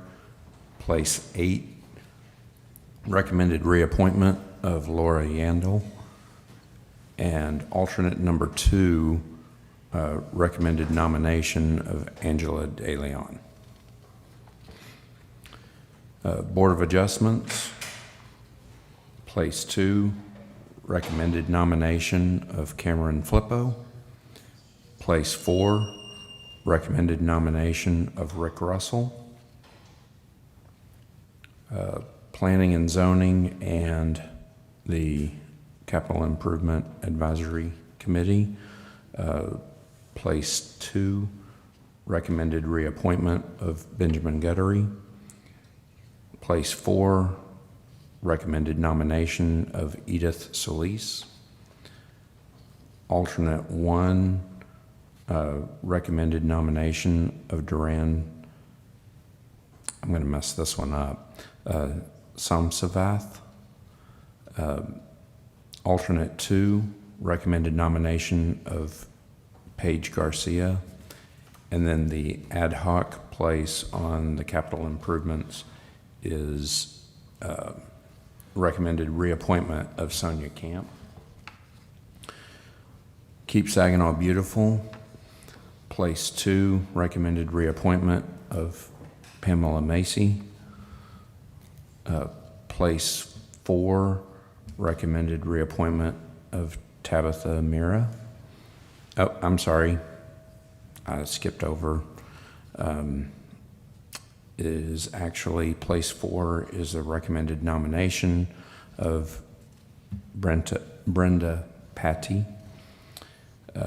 Alternate 1, the recommended nomination of Shelley Barnes. Library Committee, place 2, recommended nomination of Benjamin Davala. Place 4, recommended reappointment of Tabitha Mira. And place 6, recommended reappointment of Tricia Barbarick. Alternate 1, recommended nomination of Anna Goad. On Parks, Place 2, recommended reappointment of Scott Gillette. Recommended nomination on Place 4 of Sean Sanders. Place 6, recommended nomination of Osvaldo Vasquez. And alternate number 1, recommended nomination of Joseph De Leon. Traffic Advisory, Place 2, recommended reappointment of Spring Irby. Place 4, recommended reappointment of Clayton Ray. Alternate 1, recommended nomination of Brian Gill. Alternate number 2, recommended nomination of James Legan. Any questions, comments on that? If not, I'll entertain a motion. Well, I had one question, not on these, I'm perfectly happy with these, but I know that Mayor Pro Tem talked about the Garden Committee. And to my knowledge, the Garden Committee has either not met or not been able to meet quorum in any of their meetings. And so I'm wondering why are we kicking the can down the road? So I lean towards making a motion to that to approve. I'm thinking about making a motion to that to approve it with the also add to it to terminate the Garden Committee due to lack of interest. And I'm just wondering what my fellow council members think of that. If we do that, does the city take it over? What does that mean? No, it just goes away. I mean, why would we take it over if it's, I mean, the city already controls it. We started it and we asked for people almost a year ago, and their first thing was to meet quorum, to set officers, and then the first thing of business was to create bylaws, and they have not been able to do that. So what happened on the 28th? We did not have quorum.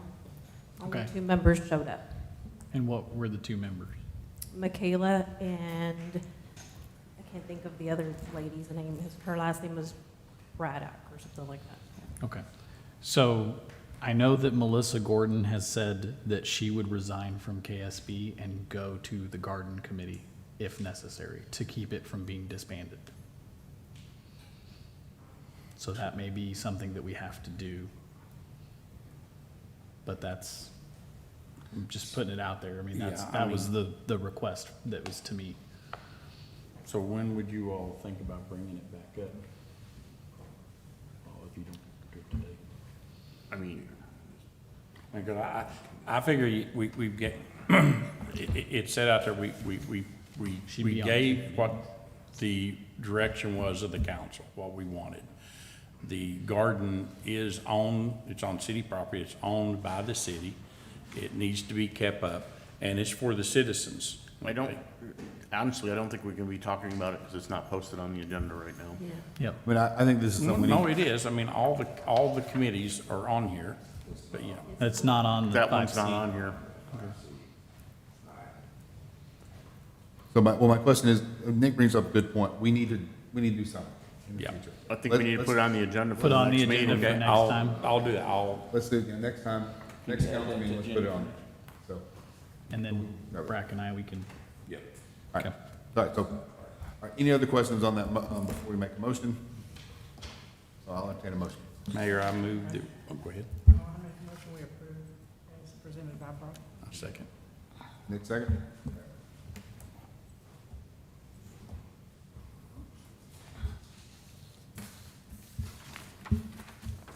Motion passes. Thanks to the committee for your hard work. We appreciate it. Executive session is thankfully not required. I will entertain a motion. Mayor, I make a motion we adjourn. Valerie. Maybe we can triple this one here.